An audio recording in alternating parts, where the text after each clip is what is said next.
Hey guys, how's it going? Sorry, I'm off to a late start today. Forgot to set an alarm. Slept right through it. So let me set this up real quick and then we can get started.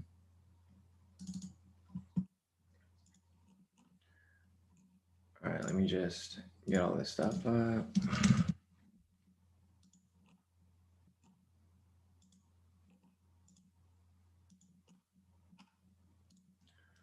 All right, should be good. Just post up these links real quick.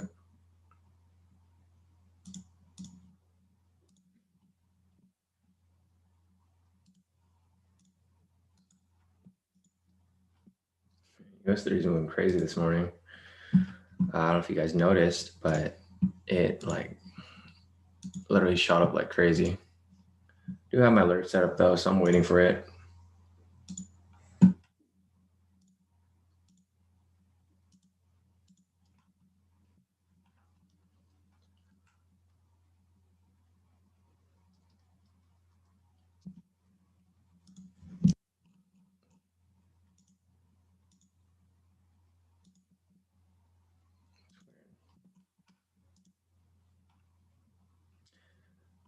It's weird, like YouTube has been like loading this stuff properly. Let's see, I just want to make sure everything's good.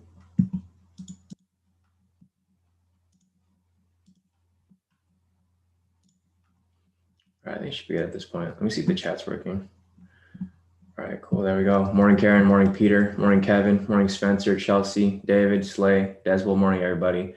Let me get this this link sent out and then we can get started. So let's see. Wow, look at US30, dude. That thing's shooting up like crazy. I kind of want to just hop in for a buy and just ride it, but I know as soon as I do that, it's going to come crashing down. So I'm not going to mess with it. Just gonna let it run. I have my alert set up for when it does come back down.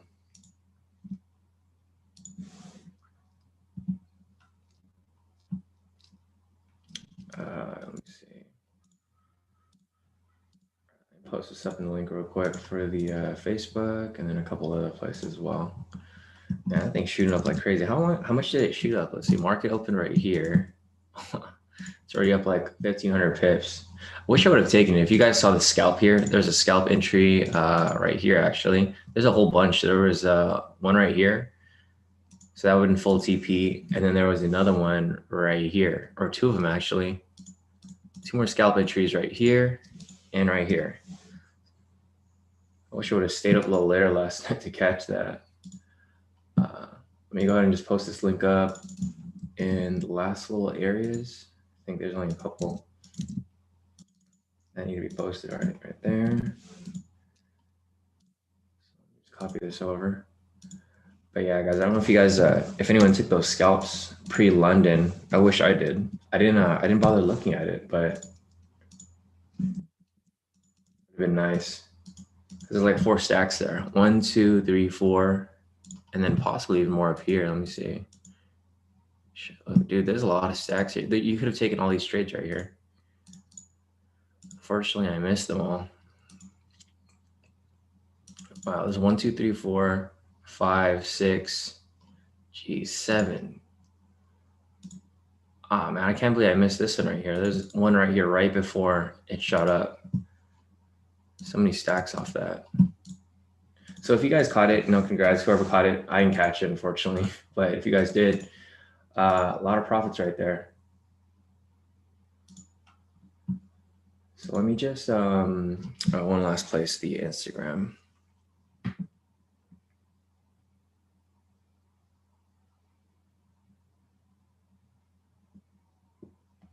Let's see.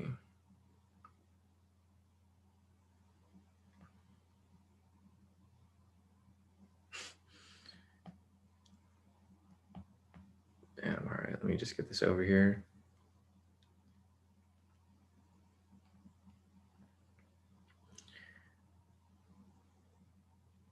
Screenshot this real quick.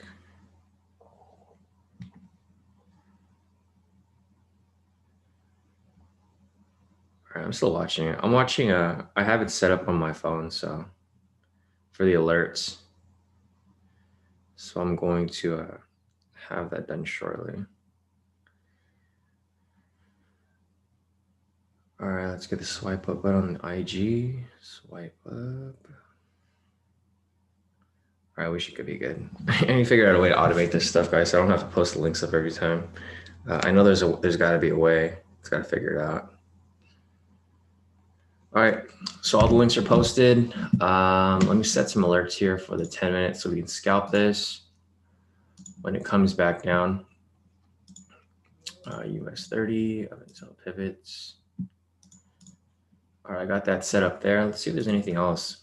Like I mentioned yesterday, I'm probably not going to scalp these other pairs like NASDAQ and stuff. I feel like I tried to do a little too much yesterday where I was trying to scalp stuff that I don't normally scalp. So I'll watch them, but I'm not going to take any trades off like NASDAQ or S&P because obviously like US 30 is what I'm good with, right? So I'm going to stick with US 30 and not try to do too much. Obviously, if you guys want to trade other pairs, you guys can, but me personally, I'm probably going to stick with just US 30. Let's fix this right here.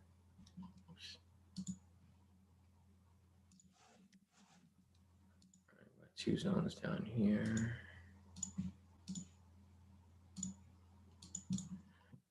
Let's see. That's the NASDAQ right there. S&P too. And there's a lot of entries. So there's entries for both US 30, S&P, and NASDAQ last night. So hopefully some of you guys caught it. The market was just weird last night, so I was holding off on entering trades, but it looks like it's moving like it should now.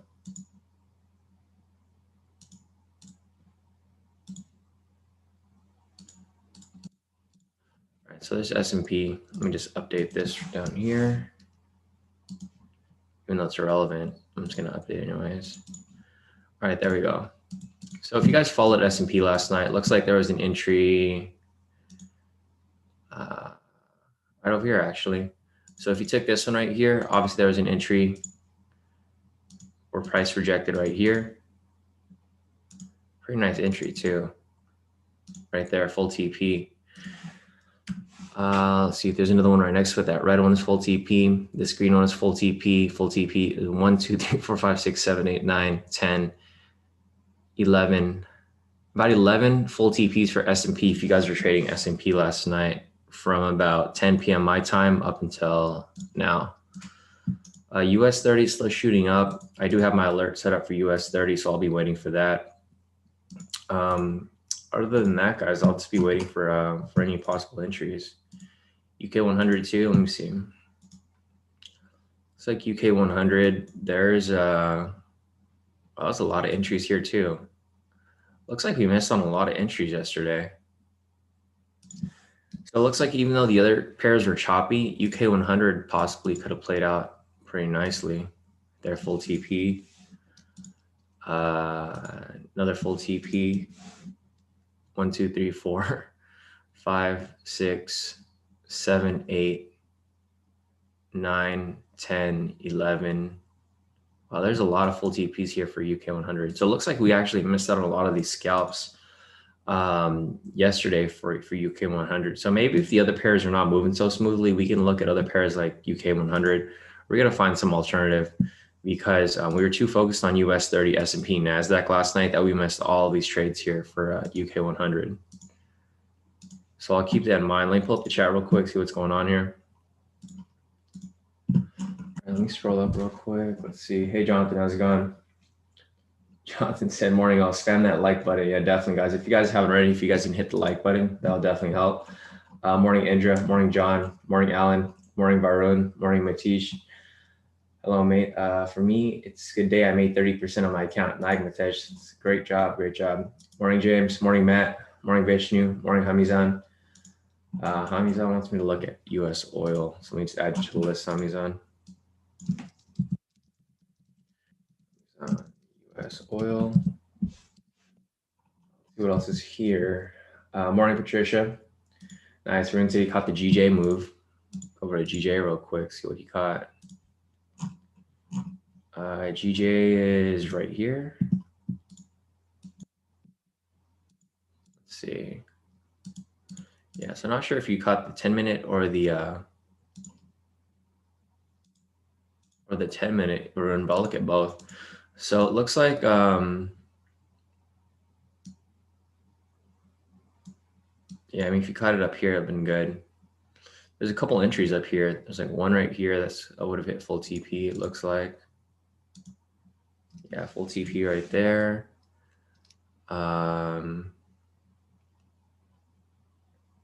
Say this might hit stop loss.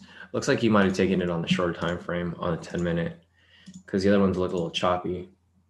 I mean, market in general was pretty choppy last night, so I didn't really trade much. Oh, okay, nice. Yes, you probably got this for it. And look at that. Nice. So it came up, rejection right there. There's actually a stacked position right here. There's double rejections right here. One full TP, and then two full TP right here as well. So that would have been nice if you caught that one. Let me go back over here and check this real quick.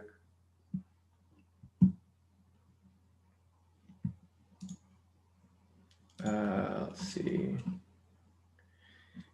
Yeah, Patricia said, I agree, Shawn, stick to US 30. Felt bad for you yesterday. Yeah, exactly. I think I was just getting too overwhelmed with like all the pairs because I kept trying to go back and forth. And I should have just stuck to US 30. I think if I just stuck to US 30, it'd been good.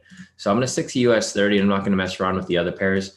Obviously, I'm going to look at them for you guys, but I'm not going to go and take my own trades off them. Maybe I'll call some scalps, but I'm not necessarily going to just take them and then risk my own account from taking those trades. Let's see, Spencer said,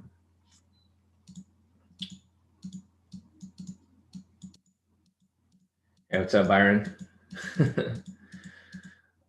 Mark said, just jumped into this, smash the like button. Yeah, definitely, guys. If you guys could do that, it'd be great. Spencer said, when you take the trade for the 1500 pip US 30, please state your lot size you're thinking taking. Spencer, it's always been the same. It's about one standard lot.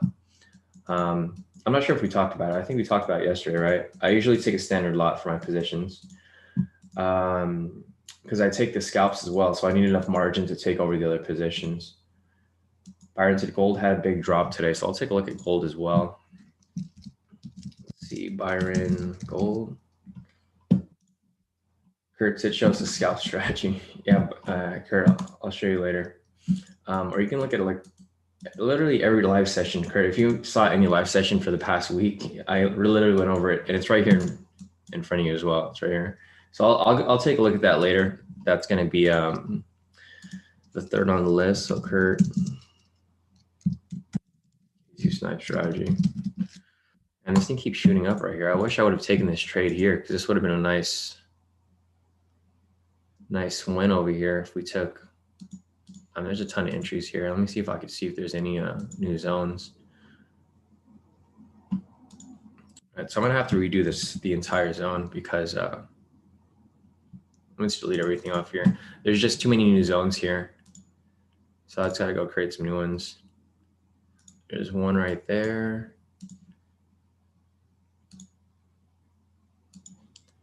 One right there.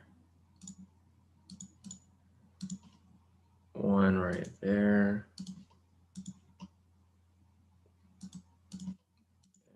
And another one right there. Yeah, so I wish I would have taken this right here. This would have been nice. This long position right here. I'm in full TP. Shot about like 2,000, nearly 2,000 pips right there. So that would have been good if I took that one. There's actually a couple entries right here. There's let me get that tool. There is an entry right here. So there's one full TP right there. There's another entry right here, another full TP right there. So there's two right there. Third one right here. Fourth one right here. There's a whole bunch. 6, 7.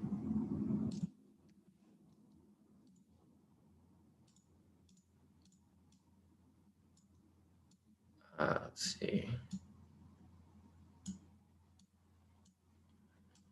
There's a whole bunch. So 6, 7, right there, 8. So there's about 8 total. Oh, 9. Okay, 9 total entries right here that we could have took, 9 scalps, and they all would have hit full TP, obviously, because it went straight up. Yeah, how did I miss all of those? Actually, no, I was asleep at that time. Right, it was 11. Yeah, so unfortunately, I logged off around this time 10, and then from there, there's a bunch of entries that happened overnight. Yeah, the entries started flowing in right here. 1, 2, 3, 4, 5, 6, 7, 8, 9, 10, 11, 12. About 12 entries right here for US 30, which could have like hit a whole bunch. Nice. Marks at TV3. We're just stacking dollars in UK 100 today. Congrats, guys. Yeah, it looks like you guys took the UK 100 this morning, and it looks like that would have hit full TP right there. Yeah, Mark, if any of you guys could set the update, you guys, yeah, if you guys can set the update in the chat. I'm not sure which one was it that hit. Well, Mark sent out these gifts right here. Nice, congrats, guys. That was a pretty good win right there. So if I look over at UK 100, I was just looking at it earlier. It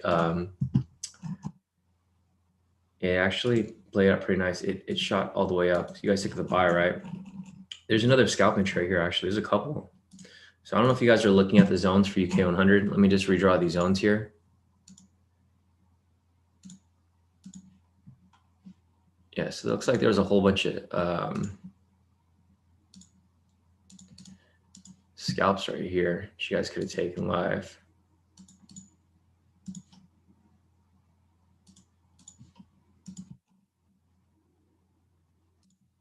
Big zones.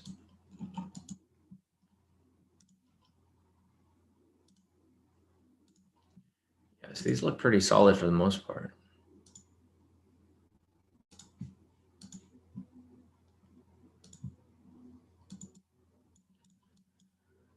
So just looking at UK 100 right here, it looks like there was a couple entries this morning that you could probably have taken. Yeah. And the market's super messy. Look at these huge spikes right here for UK 100. But yeah, if you took the trades over here, it looks like you would have. Actually, there's no scalps here for UK 100. It's just too choppy. You guys just took that daily entry, so it looks pretty good for the most part for the one that you guys actually took. Damn, look at US 30. I was hoping it'd come back down. I was hoping it'd come back down to here, you know, test it, and then we could catch the ride back up. But it just keeps pushing. Let me check the Forex pairs as well to see if there's anything that we may have missed over here. This never even came up. That's why I didn't trade as much yesterday. Market was moving kind of crazy. Like last night right here, look at this big spike down. This was going to be a short position here that I was just planning on calling, but there's news right now. So I'm not really tempted to really take these trades at this time. But let me go ahead and take a look at the chat again real quick. Let's see. Hey, morning, Andrea. Morning, Shonda. Morning, Mercibah. Mercibah wants me to take a look at Euro USD. So we got a couple pairs here that you guys want me to take a look at. Mercibah USD. Let's see if there's anything else here.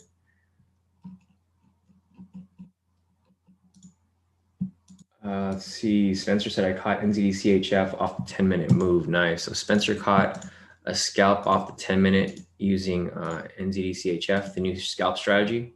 So NZDCHF, let me see what Spencer caught over here. So we're just going to draw these zones right here. So it looks like these all kind of cover right here. So Spencer caught this. Nice. There's a bunch of stacked positions right here. There's 1, 2, 3, 4. It's about 4 right there. For any of these right here, you could have taken this this sell. Even this one here is 1, 2, 3, 4, 5, 6. 6 entries right here. If you took the sell up here, a full TP right there, I'm assuming this is what you caught, Spencer. Not sure how many pips you caught. I'm assuming it's like about 15. Seems a pretty solid number for the scalps. But yeah, nice entry right there, Spencer. If you took that one, I mean, you did take that one. You mentioned it. Rejection off the pivot, rejection off the structure, straight to full TP right there. Nice. Let's see if I'm missing anything else right here. Mark said, no, Shawn, use 0.01 regular. 0.01. I don't think I ever used 0.01 on mine, or 0.1. Oh, hey, Life Plus, morning. Kimmy said, I caught the trend, my biggest trade yet. Nice, Kimmy. UK was speculative buy from me, no signal. Gotcha. Chelsea said, wow, what's making US 30 shoot up like this? Hey, what's up, Samurai? How's it going, bro? Welcome back. Let me see. Yeah, let me check the news real quick. Honestly, I don't know what's pushing it up like that. Retail frenzy ease. Okay. So it looks like since like the whole like crazy manipulation going in the market kind of slowed down a bit. Looks like market rally accelerates as concerns about retail trading frenzy ease. Dow pops up 450 points. So it looks like people aren't so concerned with like the GameStop stock and stuff like that. So like the market's just moving how it's supposed to move now. It's just shooting right back up.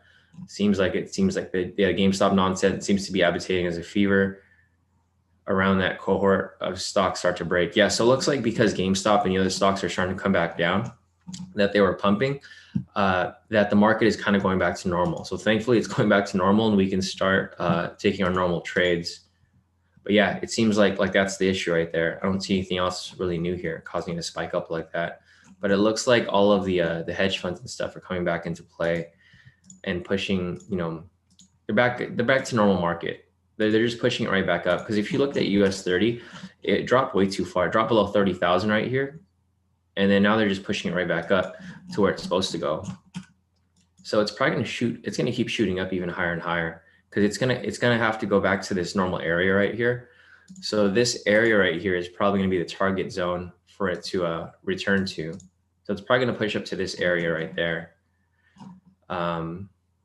But who knows? We'll see. I'm not going to enter just yet because I don't want to enter this and then it ends up, coming right back down on me, which is probably what's going to happen because it's going to have to retrace at some point.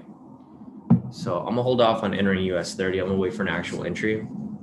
But when that does happen, I'm definitely going to take it on.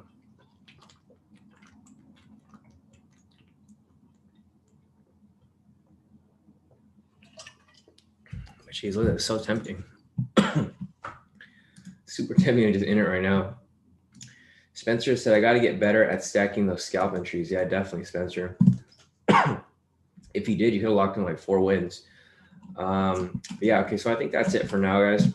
I got a couple questions here. I got US oil for Hamizan. I got gold for Byron, Euro USD for Mersba, and I'm going to go over the snipe strategy for Kurt. So that's pretty much it right here. Let me just go through the Forex pairs real quick because I didn't call any Forex pairs this morning. I saw like the weird spikes in price, and I didn't want to.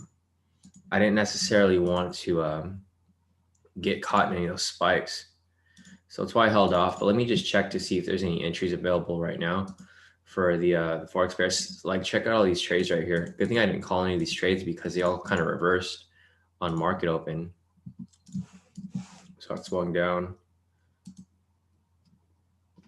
I don't think there's any entries right now. I'm just going to mark this up for later because if this closes below the structure, we can take a short position right there. It's not a big move, but something. Check my chat real quick. All right, cool. So that's good right there. Let's see if there's anything else over here. Yeah, nothing there, nothing there. I'm just going to skim through these real quick, guys. Obviously, no entry there. To see if there's any entries. Yeah, EG never even came down. We're waiting for it to close down here so we can take that sell. Never happened. EJ over here came down slightly. Probably have to update this zone right here. There we go. And then this zone right here is going to get updated as well. There you go. All right, EN.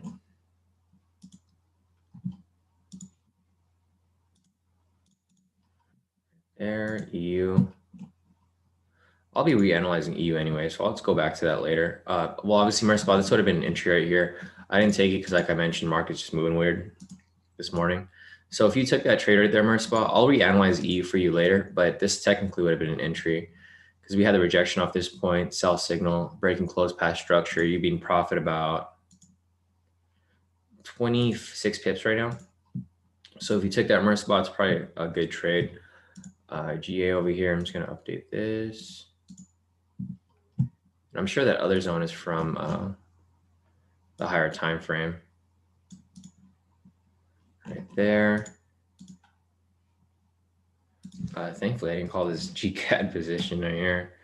It didn't end up closing with that buy signal. So if you guys saw that analysis from yesterday, it was that was what we were looking at. Nothing there, nothing there. Yeah, so there's not really much entries right now.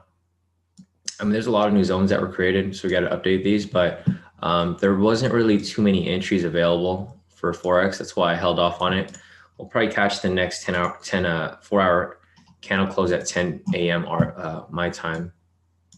So yeah, nothing right here either. Nothing there. Nothing there. Nothing right here. So if this closes right here, this would be an entry right here. It's kind of a small move, 20 pips, but I'm probably not going to take that. So we'll keep an eye on these pairs. It looks like a lot of pairs are setting up after the unusual market movement yesterday. It usually happens for NFP if you guys are new here. NFP is usually our most profitable week. And it's looks like everything's setting up for the moves tomorrow. So nothing there for Forex. I'll just look at the first pair on the list is US oil for Hamizan. So let me take a look at that. But before I analyze this, I'm going to go ahead and take a look at US 30 again one last time. Down. Look at this push up right here. So it pushed up about 2,600 pips this morning for US 30. I'm waiting for that scalp entry. I'm going to see if there's another zone no new zones here. What we're looking for to enter the scalp entry, guys, is a rejection off the K2 pivot and a rejection off the zone right here, like we had down here. So this is actually a prime entry right here. Unfortunately, I missed it. This was at about 5:30. I wasn't online yet. So at that point, this is what we'd be looking for. We'd be looking for a rejection off the pivot, as you can see here, and a rejection off the zone. So if you have those two met up right there, you could just enter a long position right there. And then if you were to let this run, it would have been nearly at full TP right there for 2,570 pips. So that's a pretty solid spike up right there. I mean, obviously, there's no way we could have predicted this was going to shoot up like that. But that's one entry right there. That's basically what we're looking for now, guys. So if you guys are waiting for that scalp entry, I'm basically waiting for this to come back down, test, the pivot and the structure, if there's a structure at some point over here. So it comes down, test the structure and the pivot, then like something over here that lines up like this right here, then we would take another scalp back upwards. So that's basically what we're looking for here. Rejection off the K2 pivots and rejection off the structure before we take this trade, but there's no entry available right now. Let me check the other indices real quick. Same for NASDAQ over here. Same rejection right here. So if you were to catch that rejection right there, I'm sure some people caught it. I didn't, but for the people who did, if you caught that trade right there, you can see that that would hit full TP as well. So that's a gist of like what we're looking for here. I do have my alert set up on the pivots right here. So if it does drop, I'll be ready to take a look. So meanwhile, before we wait for that to happen, I'm going to go ahead and take a look at US oil for Hamizan over here. So I'm going to zoom out. Here we have a naked chart. I'm going to do my same analysis that I do for pretty much any pair. Let me check this out real quick.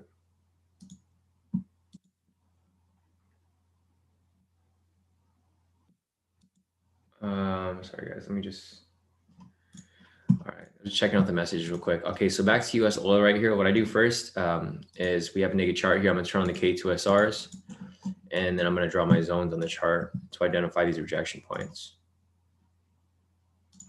So we got that right there. That right there. That right there. Let's see if there's anything else right here. that right there. And we got a couple right here. And obviously we're gonna need the higher zones. So I'm gonna go on the 8 hour. Nothing there. I'm gonna go on the daily.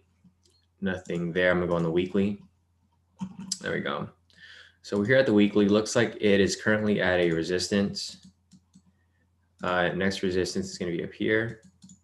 And the last resistance is gonna be way up here. So let's go back on the 4 hour, turn off the K² SAR indicator. And yeah, US oil is currently at resistance right now. So you can see after we draw these zones, you guys can see exactly, where the rejection points are. Price comes up, consolidates, comes up, retraces, comes up, consolidates, pretty much a range right here, breaks upwards. And it looks like oil just keeps going in ranges, right? So it goes in a range, bullish move, range, bullish move, range, bullish move.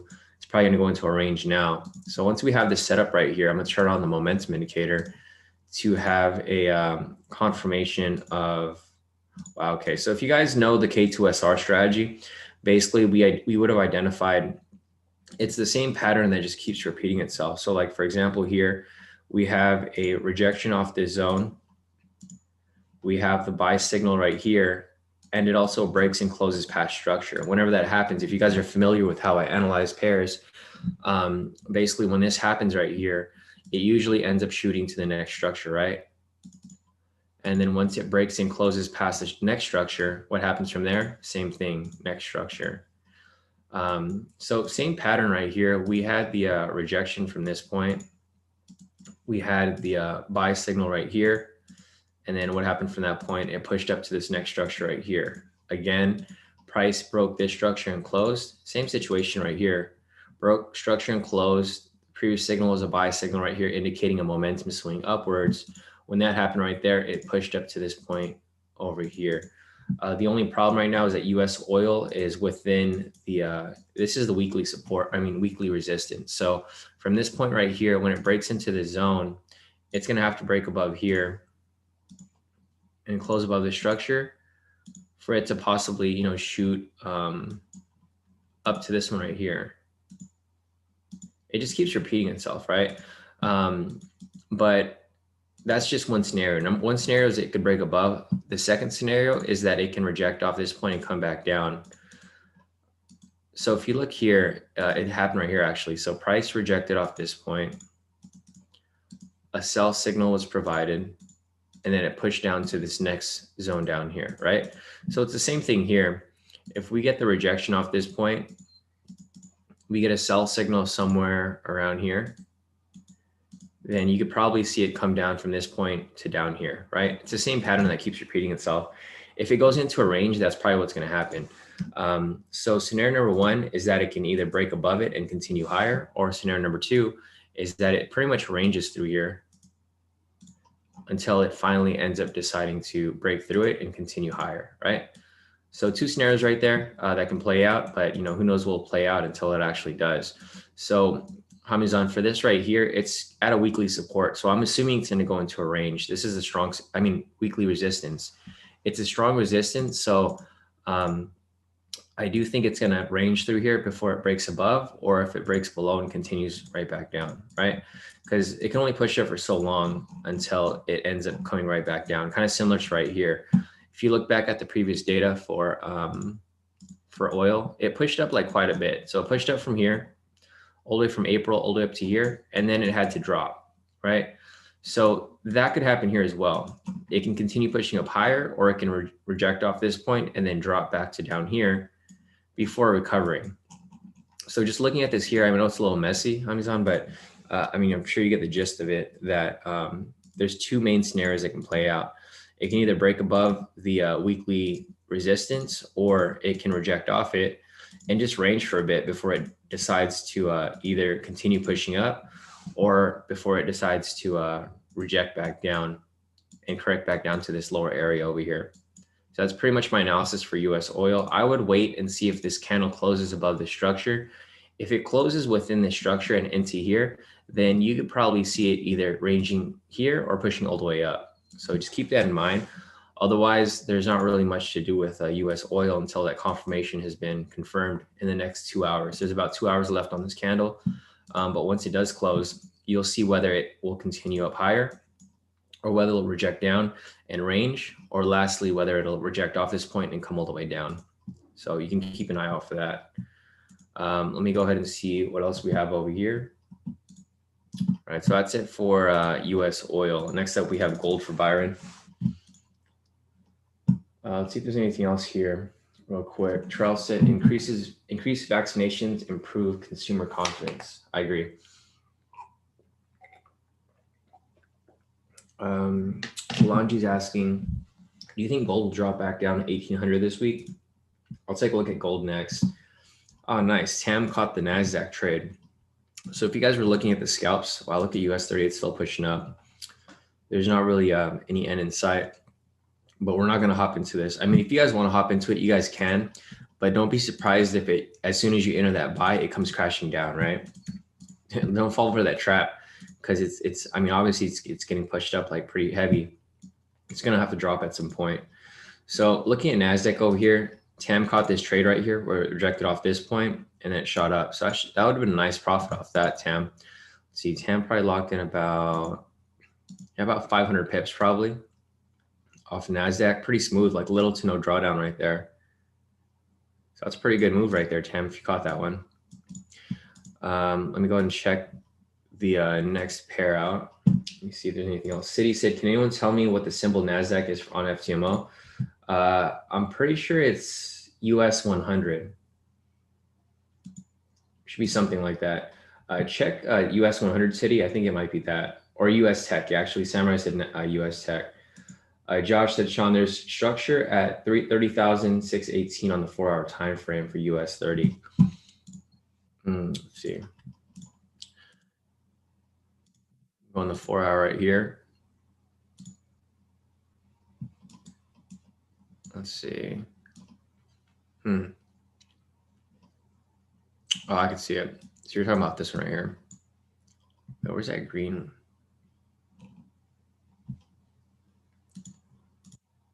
I'm going to change it to a different color so I don't get this mixed up with my 10-minute charts. Oops, sorry, wrong button. Yeah, so it looks like there's a couple areas of structure right here. Oops. I don't want to mess up this color. All right, never mind. I'm just going to go ahead and look at it right here. I don't want to change the color because last time I changed the color for my zones, I ended up screwing it up. Yeah, so it looks like there's structure right here on the 4-hour, and there's also structure up here. So it's currently at a resistance, actually. It's at a 4-hour resistance. So it actually might come back down from this point, maybe come back down, test this structure right here before possibly coming back up. So I'd probably wait for that pullback before I end up entering a trade for this right here. Yeah, so it's currently at resistance. The next one's going to be up here. But yeah, that's good to know. So let me go ahead. I'm going to delete that because I don't want that to get in the way of my 10-minute structures, because obviously it's going to continue on the 10-minute, and it'll probably create some new structures as it continues to push up higher. So yeah, I think that's it. Yeah, thanks for letting me know, Josh. So now we know that it's actually at resistance right now, and we'll just see if it ends up coming back down from that point.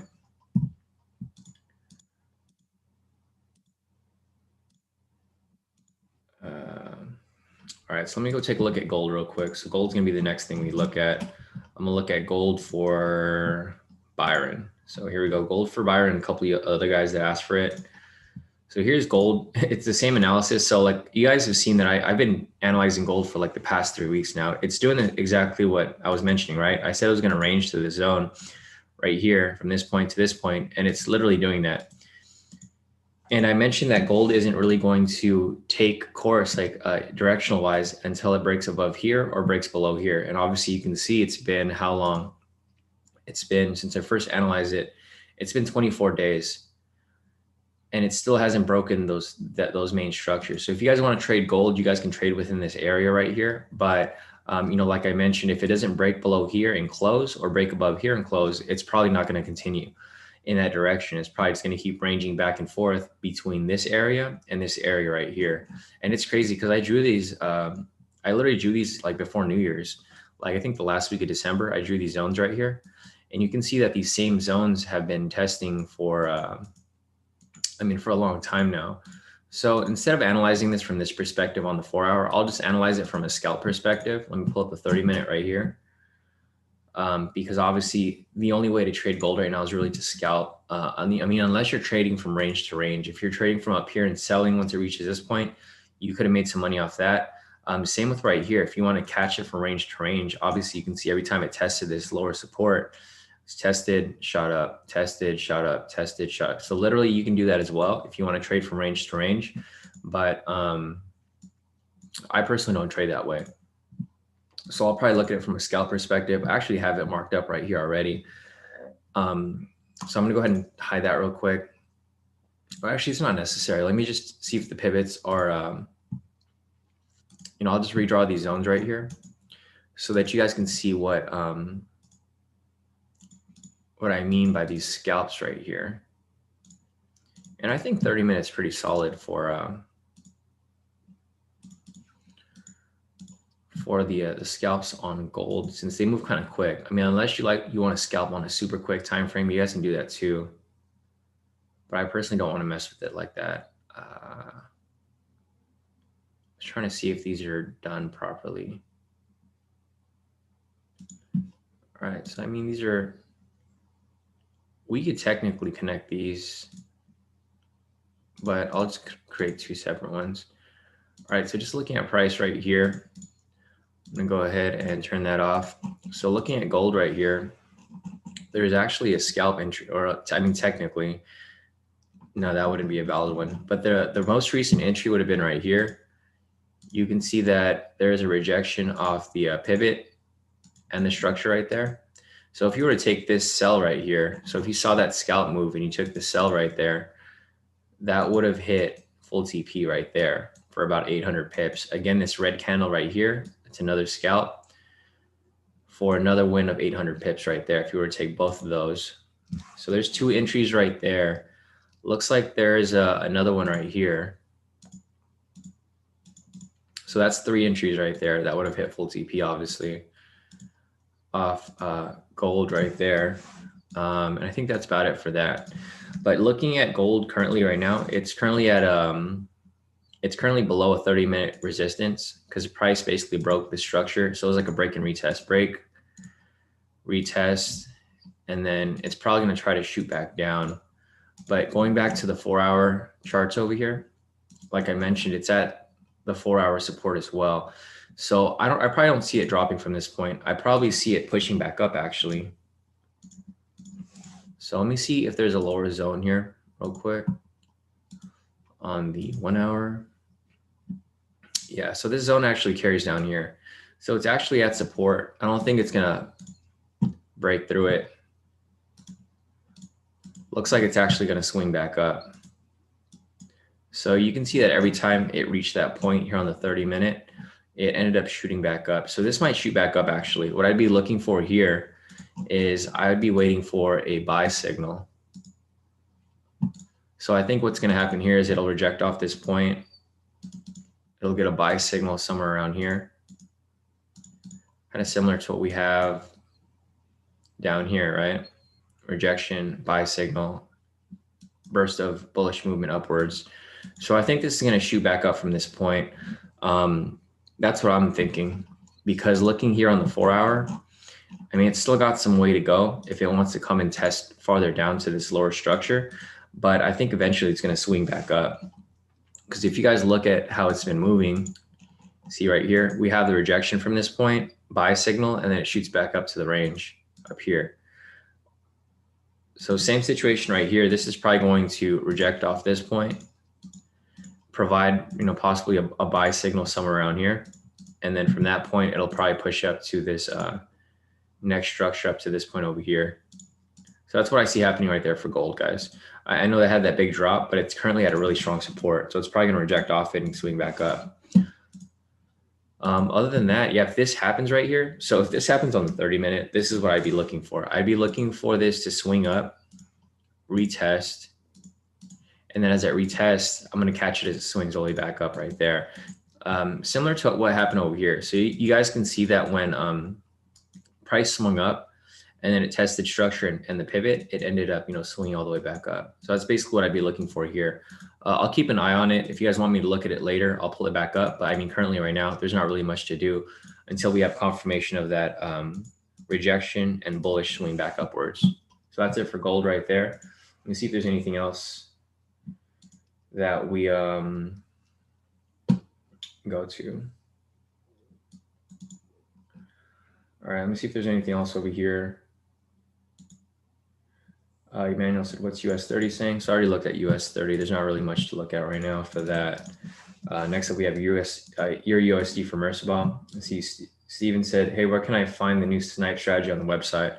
So we don't have an official video for it yet, Steven, but if you go on the website, it's, I mean, there's a bunch of videos from last week that were posted. Let me just pull it up for you real quick.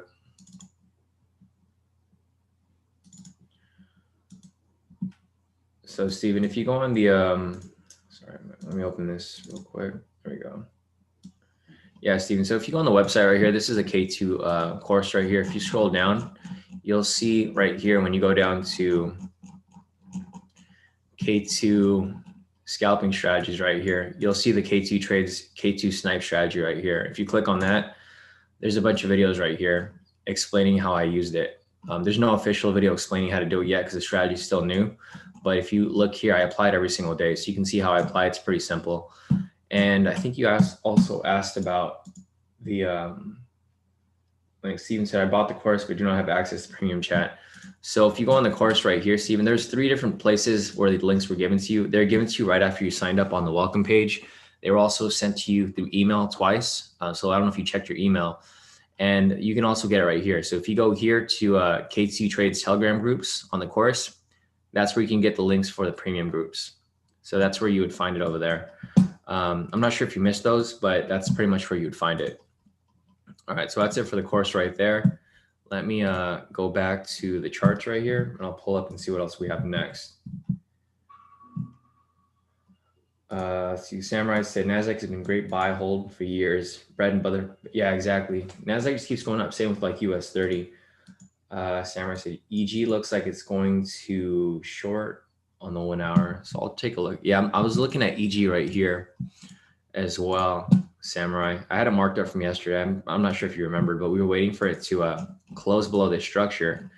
We were waiting for it to come back down, close below here before we take that that sell position. So basically, once this comes back down and closes below the structure for that confirmation, then we'd probably take a sell from that point. But we're still waiting for that to play out. Let's see what else is here. Ricardo said up 2,500 plus on my 50K challenge in less than 24 hours. Thank you, US 30.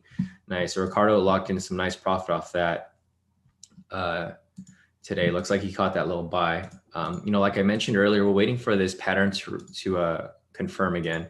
A rejection off the K2SR and a rejection off the K2 pivot right there. So once we get that double rejection right there, somewhere around this area, then we'll take another buy and then we'll pretty much just write it up back to where it was supposed to go.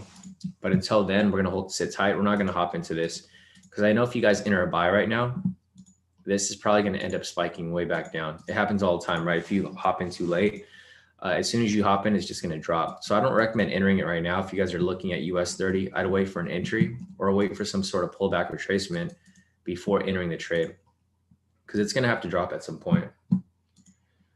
Let's see if there's anything else here. Matej said, what do you think about GU? So Matej, I'll take a look at GU. I'll add you to the list. You're going to be after Kurt. So Matej, GBP USD. And Byron mentioned, yeah, thanks. That's what I thought of gold as well. Bought a small trade from 1830. Nice. So you took that trade for gold over here.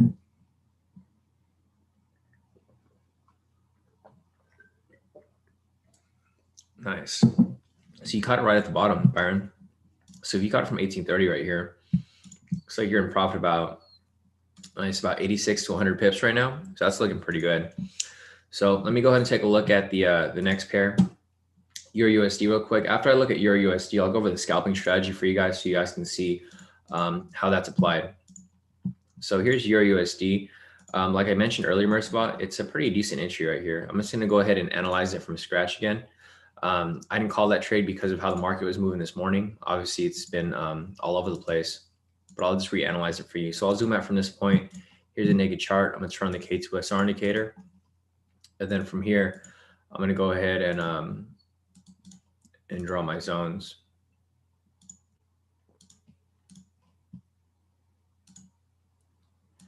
And I'll analyze that sell that you probably took and what's part of the entry right there. So we got this down here.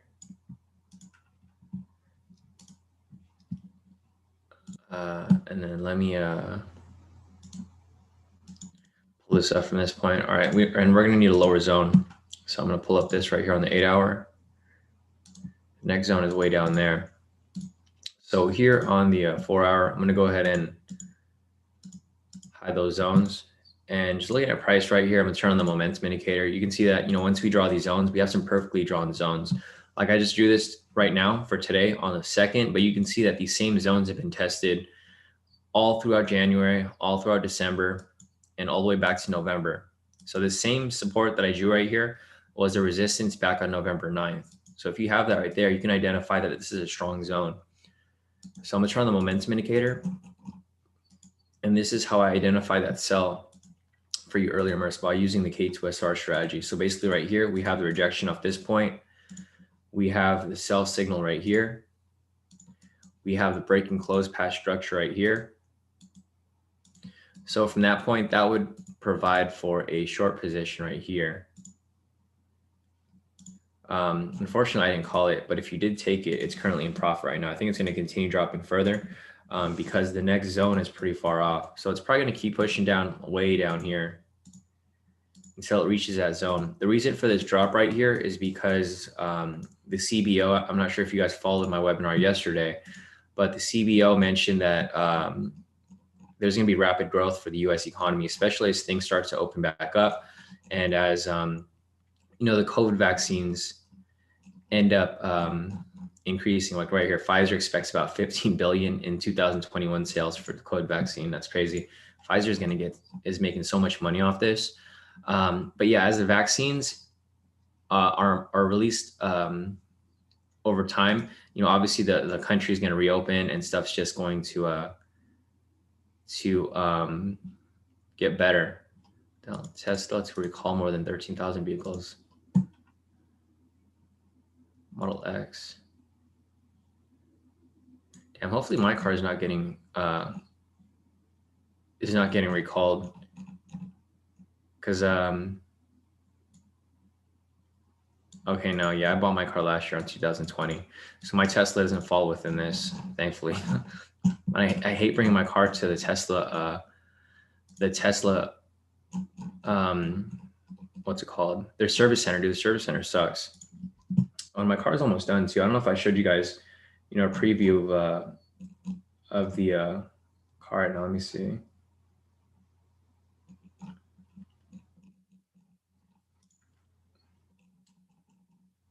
Yeah, so my Tesla is almost done. I'm getting, if you guys remember, I'm getting the chrome wrap on Model X. I'm getting a blue chrome, so it's a little different. It's not that bright blue. It's actually this blue chrome right here. It's like a dark blue chrome. You don't really see the chrome yet, but once you see it in person, because it's in the dark in that picture, when you see it in light, it's a lot brighter. So that's probably going to be coming out soon. Actually, I'm getting it today. So I'll pick up my Tesla today and you guys will see it. I'll take some pictures. Hopefully the sun's going to be out. If not, I'll probably take some pictures tomorrow. But okay, so let me see all these over here as well. Hey, morning, Louisa. Samurai said, are your zones fractional based K2? Not exactly, Samurai. So my zones here, they're the way that my algorithm works is price has to test this exact zone the same exact price at least twice. So let me see if I can find an example here for you guys. So looking at, I'll just use Bitcoin for an example over here. So the same exact, actually Bitcoin's not a good example. Let me see if I can find, or actually, no, it's kind of a good example right here. So looking at this right here, you can see that these, this is a zone right here, right? So in order for this zone to be created, this price point right here, this same exact price point, I guess 40,004.6, that same price point right here has to be tested like the same exact price. It has to go to that same exact 40,004.6 more than twice. When that happens, it creates a zone there. So you can see right here, if I drew a line here, I mean, obviously you can see that it was tested at the same exact price point right over here. See that? So if they're both tested at the same exact price point, then it'll create a zone. So that's how my algorithm is based. It basically pulls data from the entire chart and it creates these zones whenever price point is tested more than twice. So in turn, what it kind of does is it kind of identifies where the algorithms are trading, right? Because it's able to detect, where price has been tested, like right here. You can see that this kind of lines up. It's kind of hard to see because it's not exact. But if you look at it from that point, I take off that zone, you can see that this was tested right there. Exactly. It's not like close, but it's the same exact price, which is about 37,911.60. And then vice versa, it just keeps going throughout like the entire area. So if you see these right here, these same zones have been tested at some point in the past. You can kind of see where like these bank algorithms are trading. Because obviously, bank algorithms, they trade off like specific price points. Like when price reaches a certain area, they sell right immediately, right? It's the same thing that's how we're so accurate with our scalps here, because these zones, they identify like where the bank algos are trading. So like, for example, here when price comes down and then it rejects off this point, it's rejected at this point at some point in the future. And I mean, in the past. So like you can see it's tested some point over here at that same exact price point or even farther back. You can see how far it goes back where it's tested. And that's why we're pretty spot on with our trades, because we're able to identify where these bank algos are trading, where they're, if price reaches that point, the bank algos are spiking price all the way up. So if that happens, we can take a buy right there. And then we just ride that wave with the bank algos. We're not really predicting where price is going. We're just riding the wave with them after they signify that, price is probably going to reject off this point. So that's basically how these zones are created. See if there's anything else before I continue on. Let's see, Samurai said, I see that looks a handy indicator, buddy, for zones. It makes sense. Yeah, exactly. So the problem with these zones is like when you see other people draw zones is they draw them in random places, right? Like for example, here I have these zones here for Bitcoin. So I know exactly where the bank algos are trading, right? Because I have the rejection points. For most people, when they trade, you'll see people draw zones in the randomest places, right? So these are my zones here. But you'll see, like, if I take this off the chart, people will generally draw their zones in like areas where they think resistance is, right? They don't look for where it's been tested before. They just look for what looks like a zone. They're like, oh, this is a zone up here. But in reality, that area hasn't even been tested yet, because if I turn on the K2SRs, there's no zone up there. So this price point hasn't been tested before. And that's why I created this indicator, because like I would always draw zones in the wrong places. It's so subjective. Like for example, here, if you saw this down here, this is probably a zone for people, right? They're like, oh, this is a range. But in reality, the zone is actually up here. So actually this would have went too far down. See how the zone cuts off right here? This is actually not a zone because it hasn't been tested before. The real zone would have been right here. So this is something that like a lot of people draw inaccurately, which is fine. I mean, it's always going to be subjective unless you have a computer identifying the price points for you.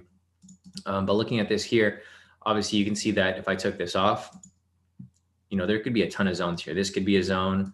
This could be a zone. This could be a zone. There's a ton of zones here, but you wouldn't really know for sure where the actual zone is unless you had, some sort of device that would identify it for you.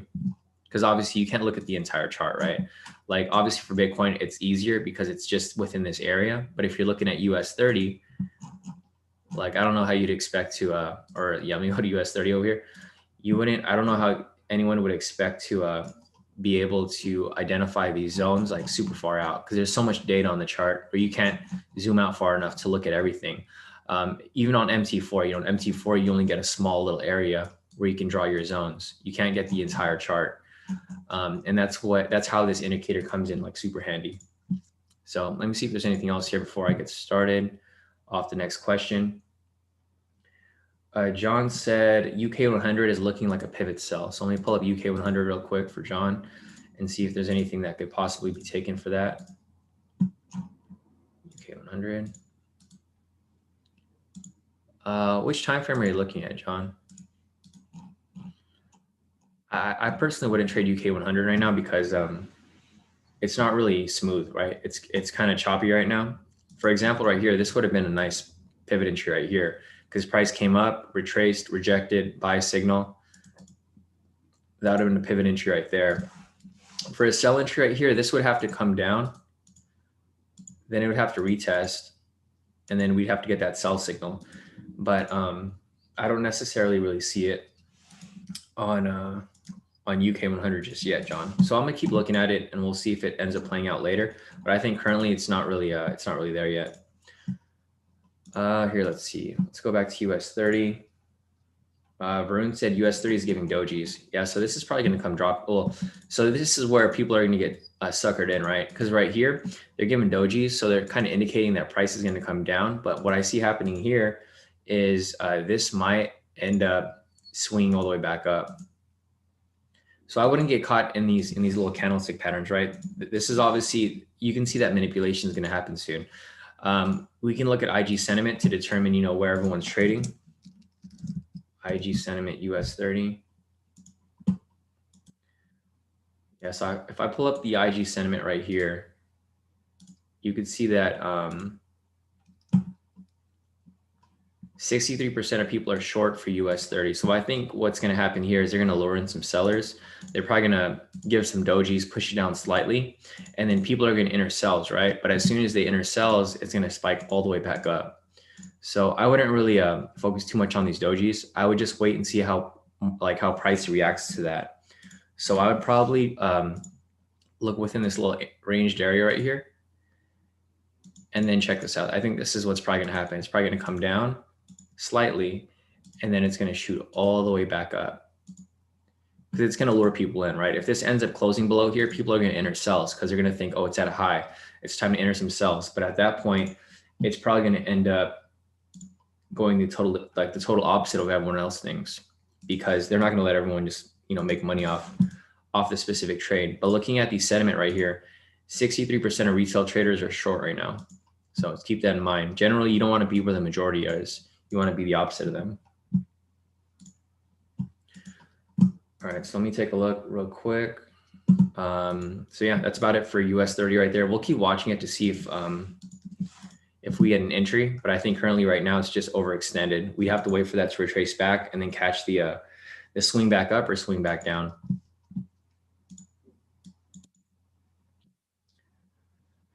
Let's see, Cameron said, is it more or less beneficial to make the K2SR length longer? If so, what do you recommend? So Cameron, I have mine set at 500. So if you go to the K2SR indicator, I have it set to 500. So it goes across the chart. I think that's beneficial because you can see exactly where it goes. So if I turn on my K2SRs right here, you can see that they cover my entire chart, right? And it doesn't matter how long they are because when new zones are created, the older zones are going to disappear. So it's not really a big deal if you have them all the way across or not. But I think it's a lot easier in my perspective because you can see everything from the chart where it goes across the entire board. And you can always just delete the old ones once the new ones are created.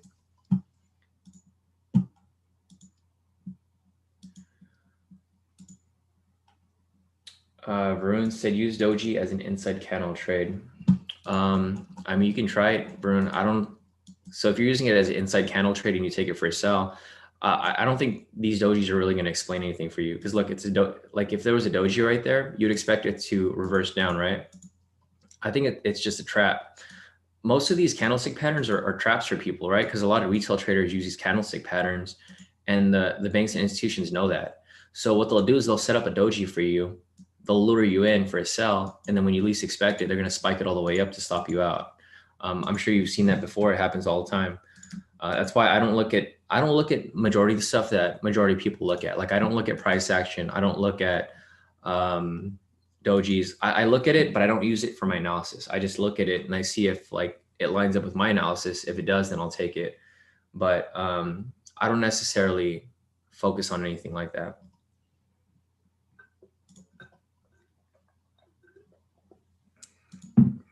All right. All right, let's see this real quick. Next up, we've got Vashti's asking, can you look at GME and AMC stock?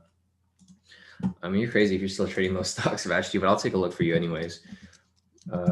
Vashti wants me to take a look at GME.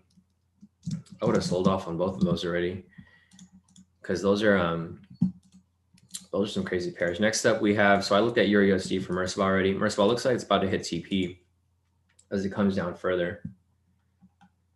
So I'm going to go ahead and delete this right here. Short Scene said, you're a very good technical coach. You define everything smoothly so that everyone can understand complex things easily. Thank you. Yeah, definitely, Short Scene. Definitely glad that I could help you with that. Ferris said that gold support is making me some good profits. Nice, Ferris. So like if you guys were looking at my gold analysis earlier, I did analyze it right here. And I mentioned that, it's at that support right there. So it's probably going to bounce up and you guys can make some money off it, but I'm not going to take it myself. It's just too risky of a trade. The next question on the list is the new snipe strategy by Kurt. So I'll just open it over here real quick. I'll show you exactly what I'm looking for here. So basically the new snipe strategy for that we've been using for K2 is I'll put the requirements up here. It's a super simple strategy. It's just you guys need the K2 indicators to apply it, but I'll go ahead and replay it. Where's the first entry right here? All right, so I'll put the requirements over here. This is the new K2 snipe strategy. This is the strategy we've been using for all of our scalps. So this is going to be on the 10-minute time frame, but you can use it on any time frame. So first, you're going to confirm wick rejection off K2 pivots to confirm wick rejection off K2 SR zone, and then lastly, you're going to confirm wick rejection off, let me see, confirm pivot rejected off does not touch candle body. And then lastly, you're going to enter on open of the following candle. So that's pretty much it. And then your TP stop loss at fixed 500 pips. So that's pretty much it, guys. So like right here, we're looking for a wick rejection off the K2 pivots, right? The K2 pivots are these 4 lines right here. This is level 1, 2, 3, and 4. The higher the level, the stronger the pivot. So for example, right here, it reaches level 3, right? At that point, we have a rejection off, a wick rejection off the K2 pivot right there. So it rejects off that pivot. Second confirmation is confirm a wick rejection off K2 SR zone. So right here, we have a wick rejection off this K2 SR zone. Lastly, just want to confirm that the pivot rejected off does not touch the candle body. So right here, this rejection pivot doesn't touch the body, so that fulfills the requirement. After that, you can enter on the open of the falling candle. So right here, you basically wait for this candle to close. As soon as it closes, you enter a market order right there, and then you set your TP stop loss to 500 pips. Some people don't put a target and they just write it with a trailing stop. But if you were to put your target right here and you let it run, obviously right there, it would have hit full TP, right? Simple as that. That's the strategy right there. It's not that difficult at all. But the main key is that you have, the K2 indicators, because they make the biggest difference with regard to identifying proper zones and identifying the proper rejection points. So that's pretty much it. That's the strategy. I'll look for another entry right here. I think there's a couple more that could have been taken. So again, right here, same situation, confirm wick rejection off the K2 pivots, confirm wick rejection off the K2 SR zone. We have both of those right here. It rejects off the level 1 pivot and off the K2 SR zone. And you just want to confirm that the pivot rejected off does not touch the candle body. So it doesn't touch the body at all. Once that's set up, you enter a long position right here. You set your TP stop loss to 500 pips, or you could put no target and just write it. Once that happens, you let it run. And there you go, full TP. So you got 2 full TPs right there. I'll show you one more example here as well. There's another one right here, perfect example. You can see that we have the wick rejection off the pivot and the SR. We have a long position that we'll put right here for about 500 pips each. And then from there, let it run, and obviously full TP, right? So 3 back-to-back wins right there. I mean, there's even more. There's 3 back-to-back wins right there. There's even another one right here. So there's a bunch. When this happens right here, you can actually stack them. You could have 1, 2, 3, 4. Yeah, about 4 wins right there. So for example, right here, there is a rejection off the pivot in the structure right there. So that would be one right here. And then again, right here, there's another one right there. So that'd be another one right over here. And then there's another one right there, that one next to it. You can literally stack all these positions up. So that's another one, and then another one right over here. So if you took all those 4 positions right there and you let them run back to back, they'd all hit full TP. So you'd have about 4 back-to-back wins right here. You'd have another 2 or 3 down here and down here. And that's pretty much it, guys. It's a simple strategy. And this is what we've been using pretty much every day for us to, lock in all of our profits. Majority of the profits yesterday were taken by, K2 members on their own. So I think I have them over here all saved up. Let me go to the saved.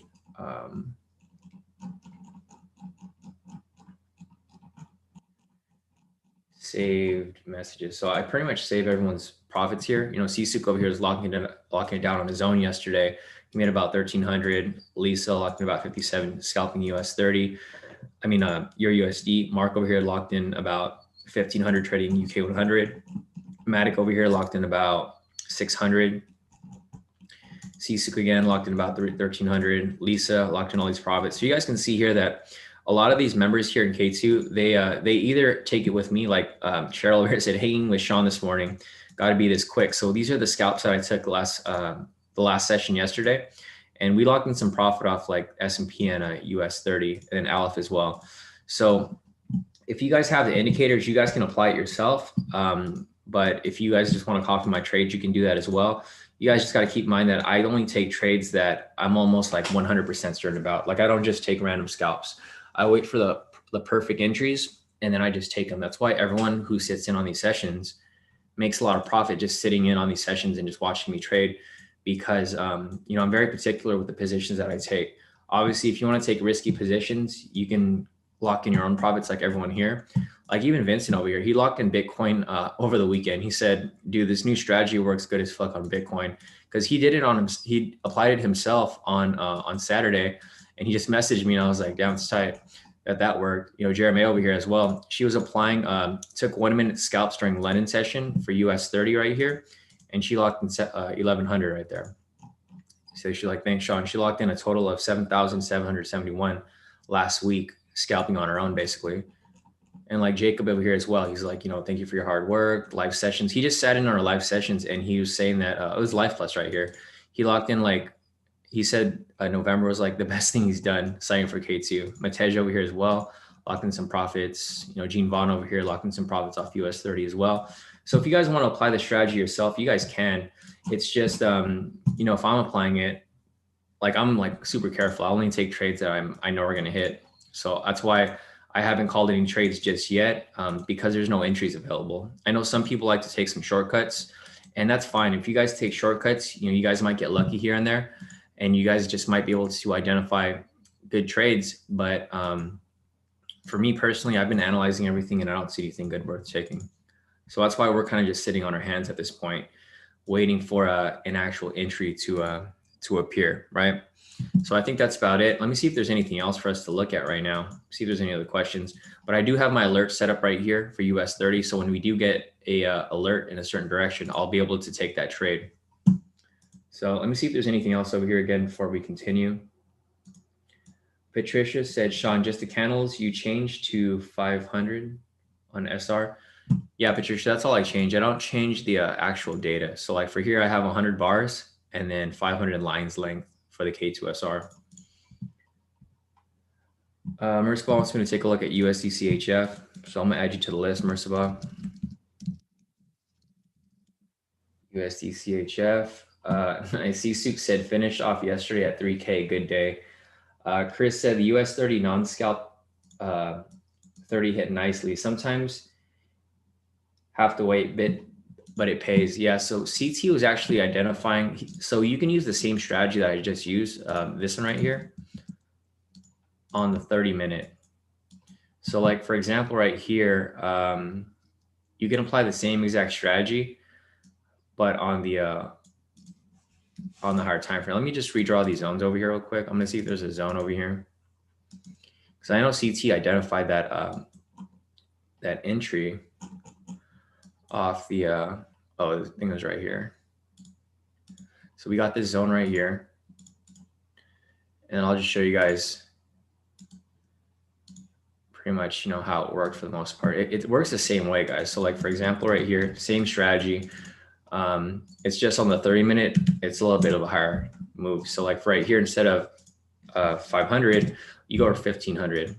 So same thing, confirm wick rejection off K2 pivots and a wick rejection off the K2 SR. So for example, right here, you can see that price actually rejects off this yellow pivot right there, level 2, and off the zone right here. So with that said, this double rejection confirms 1 and 2.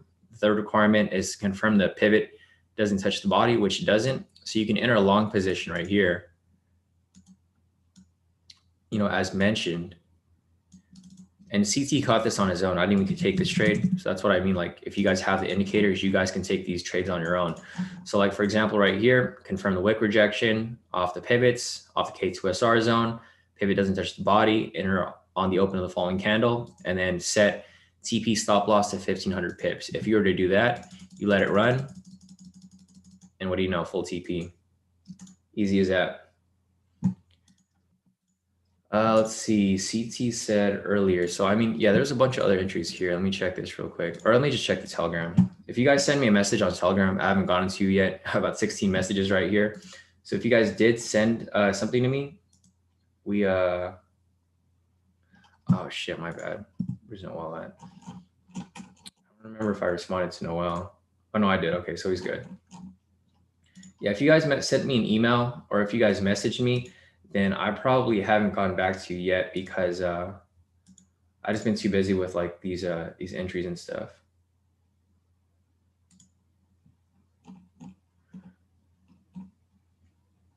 Let me check this real quick.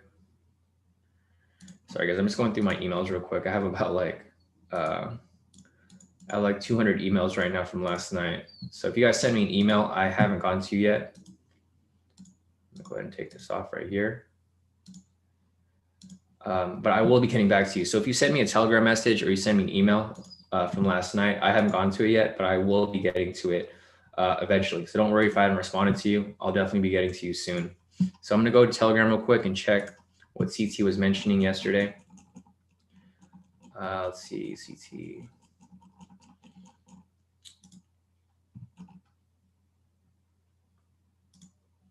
Oh, nice. Okay, so CT took, he marked this up right here. Actually, it was a lower entry. Looks like it was about 12. So looking at that right here, looks like he entered somewhere down here. Let me turn on the SRs real quick. 12, I guess our time, right, TT? Because we're on the same time.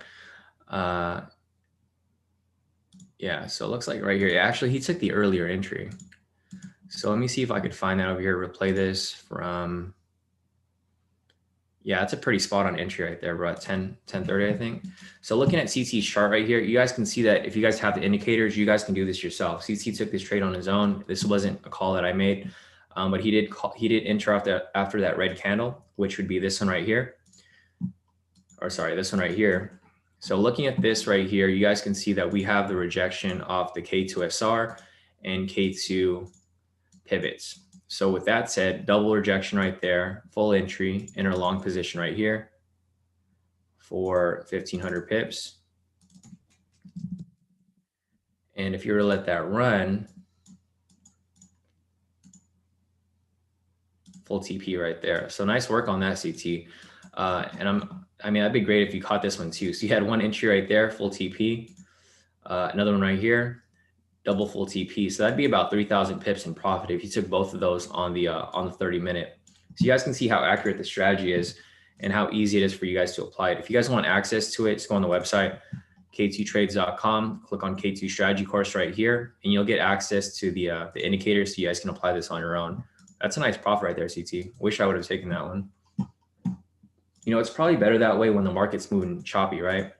Because the 10-minute was super choppy last night, so we couldn't really trade it. But CT went on the 30-minute, and he took the trade here. It played out perfectly. So let me see if there's anything else as well.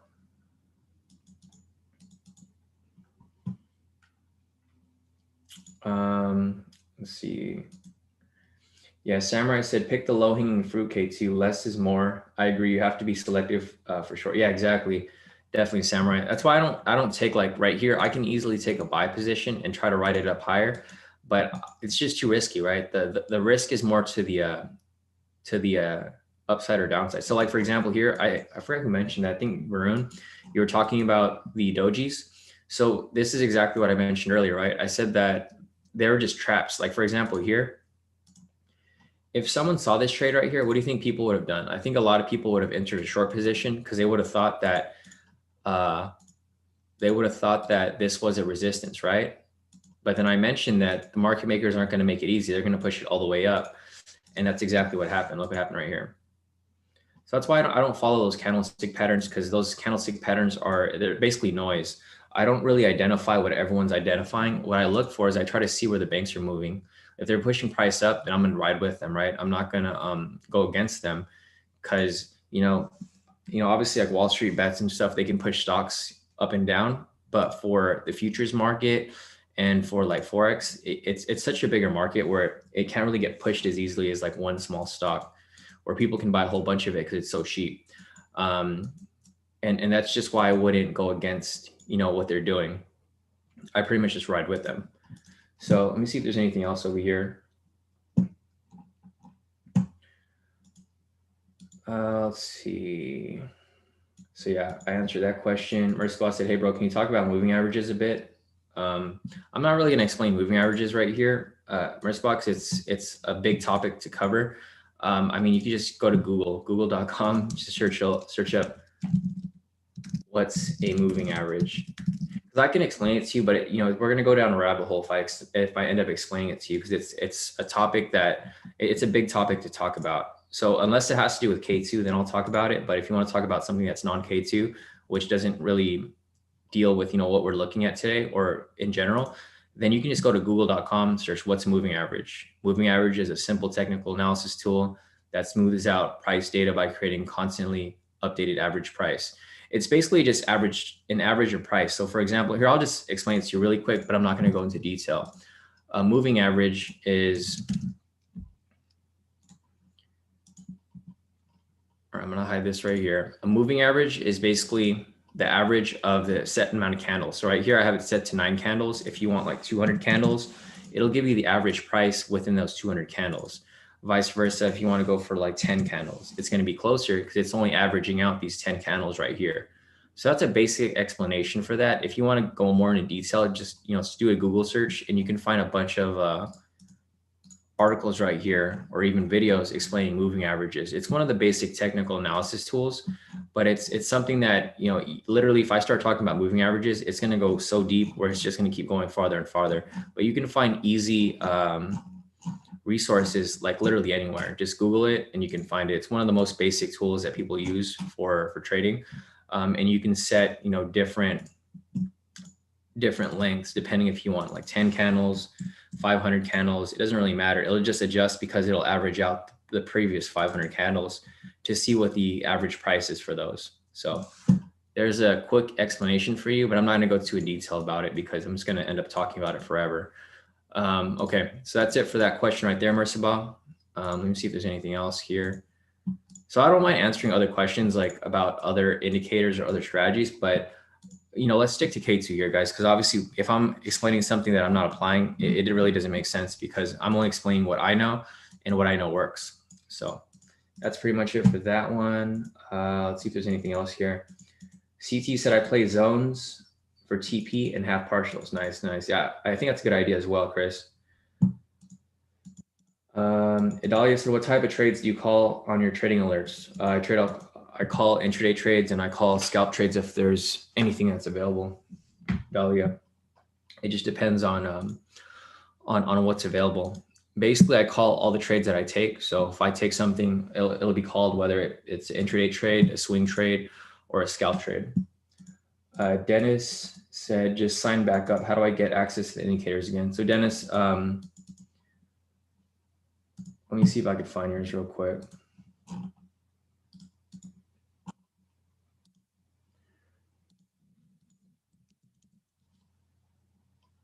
Dennis, let me just update your account real quick. I'm just gonna have to unlock your access again.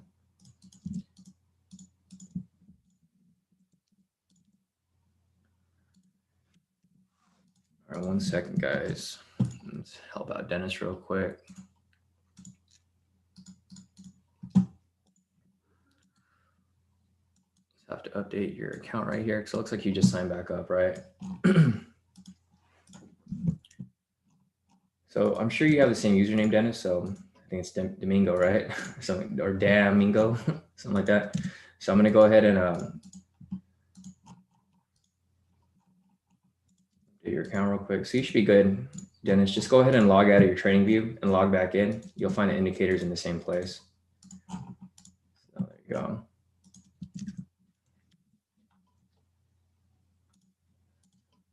right, you should be good to go, Dennis. So let me go back to the chat real quick. See if there's anything else over here. J Kicks asking, can you analyze GU, please? So let me pull up GU real quick, or I'll add you to the list. J Kicks wants GBP USD. DJ's asking, how can I take money out of my trust wallet? I'm not sure what's a trust wallet, DJ. I've never heard of that before. I'm trying to exchange my XRP. I think you would just sell it through your, or if you have a wallet, you can sell it on different platforms like Coinbase or something like that. I'm not sure what you were referring to by trust wallet. I've never heard of that before. But yeah, I'm assuming you just sell it through your broker, or sell it through something like Coinbase, something that where you can sell your Bitcoin or cryptos in general. Samurai said, do you set alerts at zones to notify you when to watch? Samurai, so for me personally, I trade on the 4 hour for Forex. So I don't really need alerts because the 4 hour closes the same time every day. And I just pull up the charts every 4 hours to see if there's any entries. When I'm scalping, I set alerts on the pivots right here. So like, for example, I have one set up already right now. Right here, I sit add alert. I check the condition to US 30, and then I want to be alerted whenever it touches one of the pivots. So when that happens, I'll set this up right here, and then I'll take that trade. But for the 4 hour charts, I don't really set alerts because I just check the charts every 4 hours. No problem, Dennis. All right, cool. So the next question that we have up here is going to be, I already went over the snipe strategy for you guys. Matej wants me to take a look at GBP USD. So I'll look at this for you and JKicks. Let me go over to this chart over here. We're going to take a look at GU right now. So let me go ahead and take everything off the chart, delete that. And then we have a naked chart right here. First thing I'm going to do is turn on the K²SR indicator. And I'm going to go ahead and draw my zones from this point over here.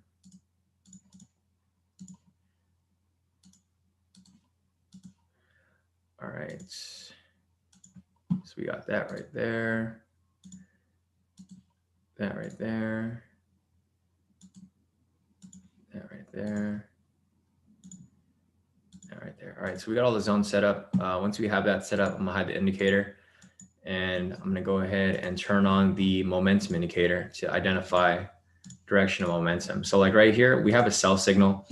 So what I see happening for GU right here is we have this rejection off this area right here, this resistance. So I think once price ends up coming down here, what we're waiting for is for price to come and close below the structure. Once it closes below the structure right here, then this will probably continue down further.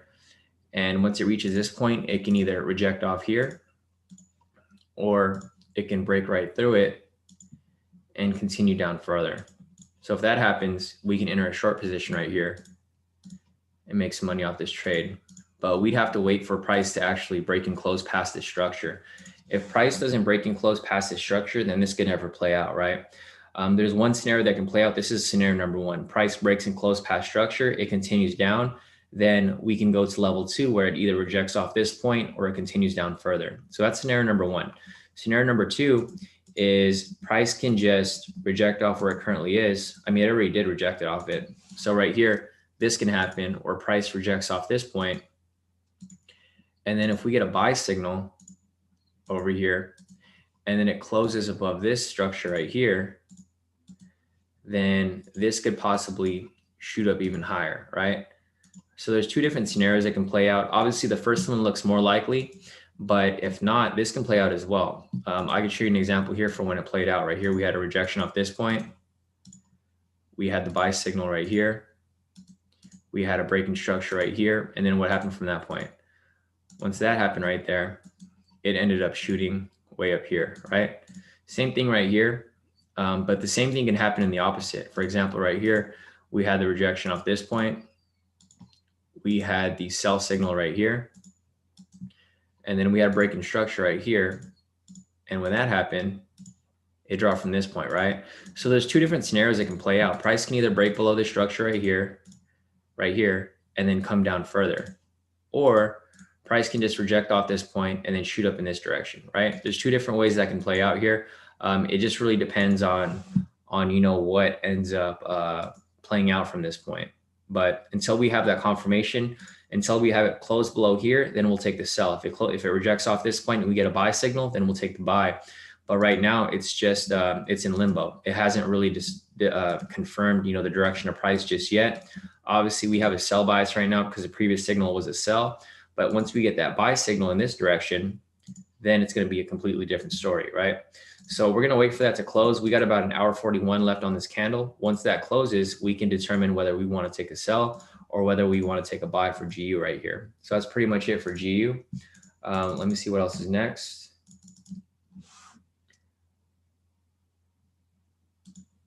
All right, so James wants me to take a look at GJ. And Samurai said, DJ, did you claim Flare tokens? Oh, gotcha, Samurai. Thanks for covering that, because I don't know what he's talking about when he talked about the trust wallet. I've never heard of that before. All right, so Vashti wants me to take a look at USD CAD as well. So Vashti, I'm going to take a look at GameStop and AMC real quick for you, because I know you asked for that earlier. So let's pull up GameStop first, GME. This is definitely something that I don't recommend you trade, because obviously it's clear market manipulation right here, right? I personally wouldn't trade it because look at how messy it is. There's really nothing to really look at here. You'd have to go in the short time frame like the 10. And even on this point, I'll turn on the K2SRs. And here we can draw zones, but you can see that they're like super messy zones. There's nothing here that's really, it's not something that's tradable, right? It's something it's literally just speculation. You just buy and hold it, sell and hold it, and then you see how it plays out. I don't think it's going to bounce back up, so I wouldn't buy any more GameStop. I'd probably just short it. Because I don't see any recovery from here. Everyone who bought GameStop when it spiked up, they already sold it off. So right now it's just whoever's lingering plus the hedge funds and market makers and stuff. So like looking at GameStop right here, I'm just drawing these zones right here so you guys can see the zones that I was talking about. These same K2SR zones work for everything. You don't have to use them for just Forex. You can use them for commodities, stocks, futures, anything really. But looking at this here, if I zoom out from this point, you can see that the structures have been identified, right? It's currently rejecting off this structure right here and it's swinging back up. But what I see happening is it's probably going to reject off this point and come back down, or reject off this point and come back down further. So GameStop's not something I'd recommend you even look at. If you're still in it, I would sell it off and just move on and do something else because it's not going anywhere. So that's it for GameStop right there. I see it dropping even further. I think next up you wanted AMC, right? I find it funny that people are still trying to analyze these like that they're trying to trade them because they're not tradable. It's just speculation in the market. So for example, here, same situation. I'm going to draw these zones right here so you can see where the rejection points are. And you can see that they work pretty nice. They work pretty solid, not just for Forex, but they work solid for everything. Because you're able to identify these specific price points where price has tested before in the past, like the same exact price point. So you kind of know where the bank algos are selling and buying, and you'll know exactly like where to avoid, because you don't want to trade where they're trading, right? Because you might get caught in some spikes in price. But yeah, looking at AMC right here, I mean, it's the same situation. It looks exactly the same, actually. You see these structures that are kind of gappy all throughout this whole time period from January 27th up until now. But it's the same thing that I looked at for GameStop right here. It's probably going to reject off this point and come right back down, right? And then it'll probably come down, test this structure or test this structure right here. And then at that point, we'll just see how that plays out. But that's pretty much all I see for GameStop and for AMC. It's not something that I necessarily would recommend you trade. All right, cool. So that's it for those speculative stocks right there. Let's see if there's anything else here. Cameron said hedge funds are trying to get people to short hard right. Exactly. That's why I wouldn't hold these stocks right here. Because the thing is, now that people have gone out of the market, they can actually push the market now, because there's not so many people that are holding it up, right? It can only hold up for so long until it drops all the way back down here to $4. So it's not really worth holding. I wouldn't hold it. It's just too risky. I'll go back to gold real quick. Let's see. Byron said gold going up a bit. So if you guys followed my, wow, look at that. If you guys followed my analysis earlier for gold, if you guys rewind this replay, you guys can see that I mentioned that it's probably going to reject off this point, right? It did that exactly. And look how far it pushed up. Well over 100 pips. So if you guys took my advice on gold, you guys probably made some money off that. It's looking good so far. But yeah, I mean, from that point, we'll take a look. Damn, look at Roland over here. Roland, I just saw your profit. So I'm looking at the at the premium group right now. Roland over here locked in about 4,338 off US 30. I think he probably took that scalp move that I was talking about earlier. So you guys can see here that there's a bunch of people here in K2 that are profiting right now. If you guys are on the premium, you guys will see that that's where everything is being sent. Anything else here? Let's see. Nice. Yeah, so gold right here looks nice, guys. If you guys took that advice I gave earlier, I said I was going to reject off this point. It did exactly what I said, and it's swinging up. Now it's going to go into this range right here. It's been ranging for the past 3 weeks, and then it's probably going to just range until it breaks above this structure or this structure down here, where you can take a buy or a sell. So gold looks good so far, guys. If you guys caught that, congrats. You guys made some money off that. Let's see. Samurai said EG is probably setting up. So yeah, I think we have about an hour and a half left on this candle, right? Yeah, we have about an hour and 35 minutes left on this candle. Hopefully this closes below this structure. If it ends up closing below this structure, we'll take this sell right here and we'll pretty much ride this down. So let me go ahead and mark this up right there with my flag so I can go back and take a look at that a little later. Ferris said I hesitated a bit on taking that gold buy again after scalping, but some is fine. Exactly, Ferris. Profit is profit. I don't you can't complain about making some profit, whether it's a little bit or a lot. Profit is profit to me. So that's it for that right there. The next up, we have USD-CHF for Mercibot. Let me pull up USD-CHF. If you guys have questions, just put them in the chat. I can analyze, any pair you want, basically any concept for trading, because I've been trading for so long that I probably come across your question at some point myself. So looking at USD-CHF over here, I'm going to turn this off, delete everything off the chart, and then we have a naked chart here. You guys will see I'll use the same exact analysis that I use for the stocks, for indices, for gold, for Forex. It's the same exact thing. First off, I turn on the K²SR indicator to determine where these rejection points are. So we have that set up right there. I'm going to go ahead and draw my zones for you guys right here so you guys can see what I'm necessarily looking at here.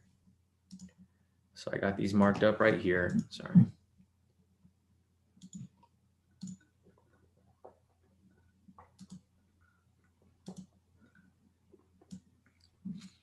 Man, drink all this coffee this morning. I thought the market was going to be crazy, so I could hop in on these trades for these scalps. But there's nothing that we could really take this morning. It's kind of weird. So looking at this right here, USD-CHF, we have the zones drawn up. I'm going to go ahead and turn that off. It's currently at a resistance. I'm going to turn on the momentum indicator right here. So same analysis I've been doing, for pretty much every pair. As you can see right here, we have a rejection off this structure right here. Well, it's not necessarily directly off the structure, but there's a rejection right there. There's a buy signal right here.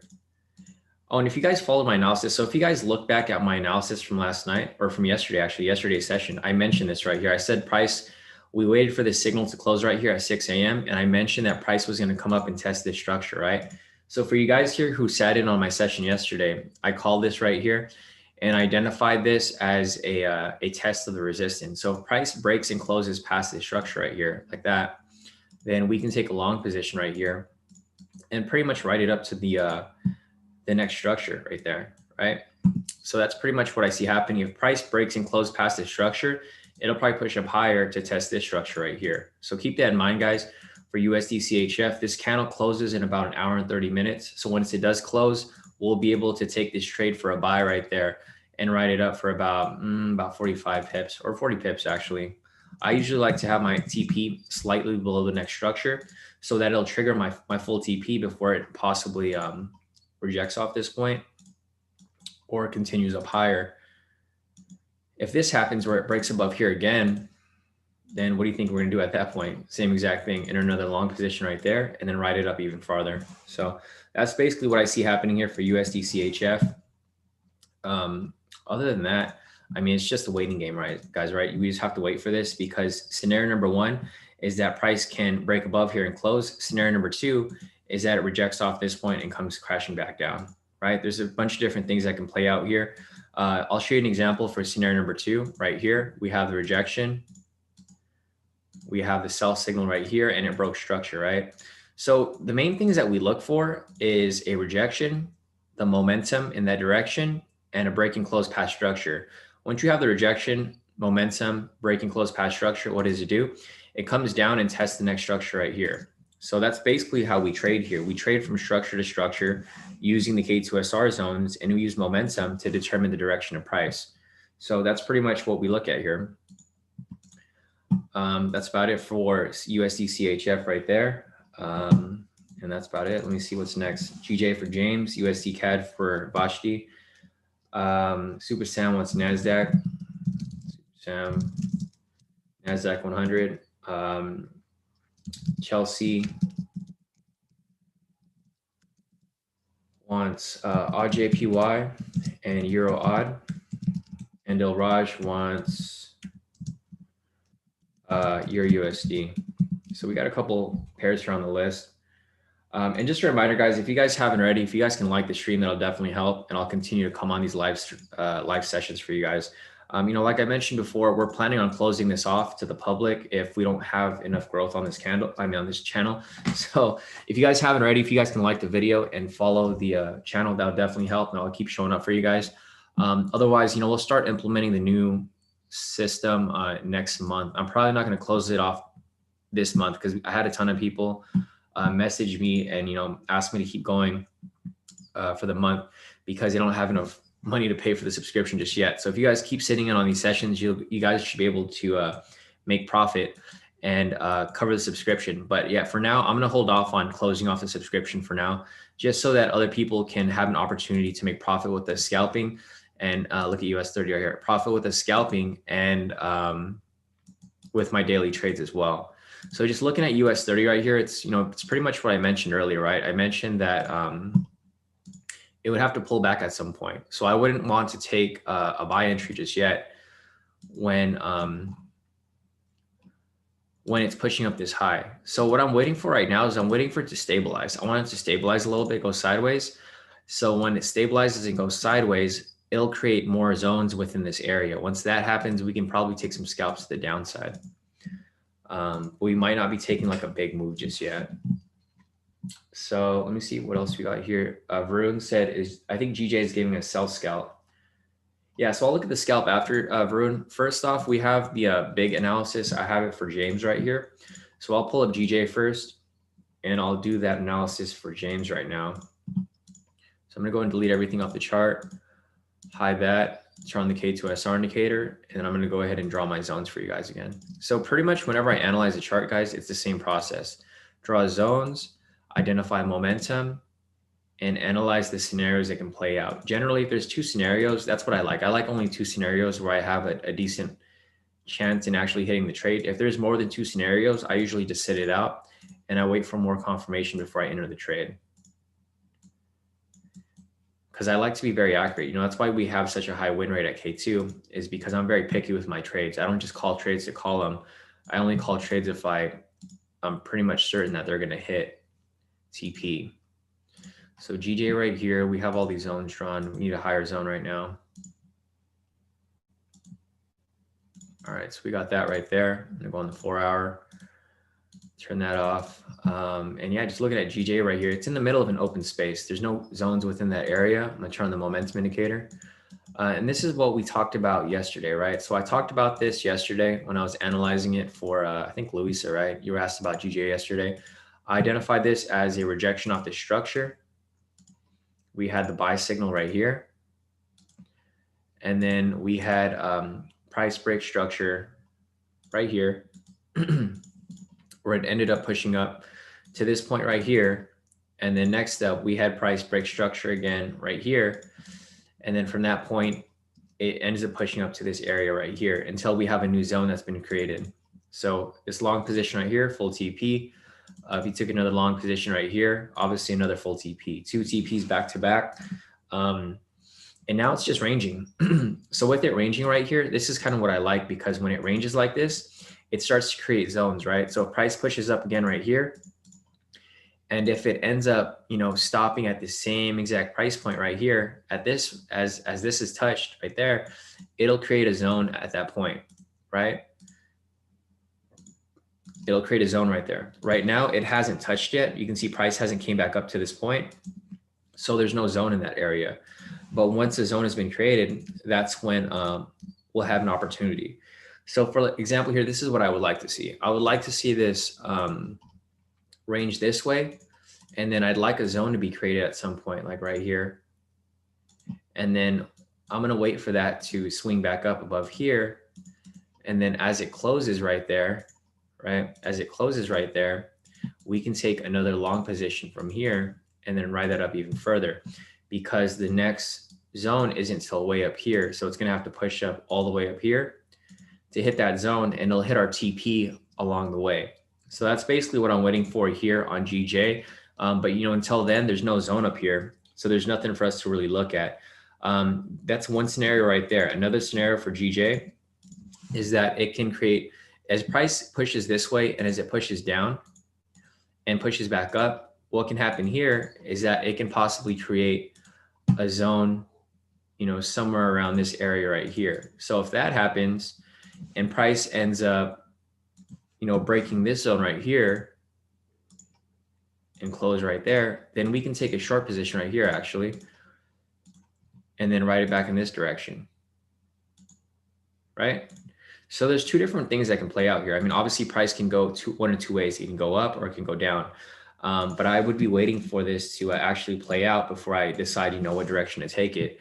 Because for example, here you can see the rejection buy signal and it shoots up. Look in the vice versa right here, rejection off this point, sell signal, and it also breaks and closes past structure and it tests this down here, right? The same thing, the same pattern just repeats itself every time. A lot of people want to overcomplicate trading, but literally you just look for the same pattern that I use every single time. And what happens? It's a straight winner every time, right? That's why we have such a high win rate here at K2, because we keep things simple and we look at what's important. We don't look at what everyone else is looking at, because there's so much noise in the market. And you know, the problem with trading is a lot of people don't know what to look at. They look at so many different things, so many different indicators, that they get confused and they end up taking bad positions. But if you guys have these tools, you guys will be able to pretty much identify everything I'm doing and take every trade I'm taking exactly. So that's pretty much it for GJ right there. Like I mentioned, there's no entry yet because there's no zones up here. I want some zones to come up around this area so that I can determine, you know, where price breaks and close past before I enter something new. So for right now, we're going to hold off on GJ, but I'm going to go ahead and take a look at the scalps for GJ. As mentioned by, I believe, Varun. So let me go ahead and pull up GJ over here on the scalp chart. All right, GJ right here. This is the 10-minute right here. Obviously, if you took this scalp right here, it would have hit full TP. Looks like there's a couple zones right here, but it doesn't look like anything's been touched. So like looking at this over here, let's delete this. Yeah, looking at this right here, these didn't reject off the zones. So there is actually no entry right here. Oh, that zone just disappeared. So yeah, in order for us to have an entry right here on the 10-minute, it would have to reject off a zone and a K2SR. So like, for example, right here, we had this rejection off the pivot and off the zone. So that provided for a sell entry right there to full TP. I think Varun mentioned maybe on the 15-minute, right? So I'll go on the 15-minute right here. Let me see this real quick. Yeah, so I think this might have been the scalp that you're looking at right here, right, Varun? It doesn't look like it would have been a good entry. And this is why I'm sitting out the market right now, because the market's just moving very irregular. And I don't want to get caught in these false movements right here. So it looks like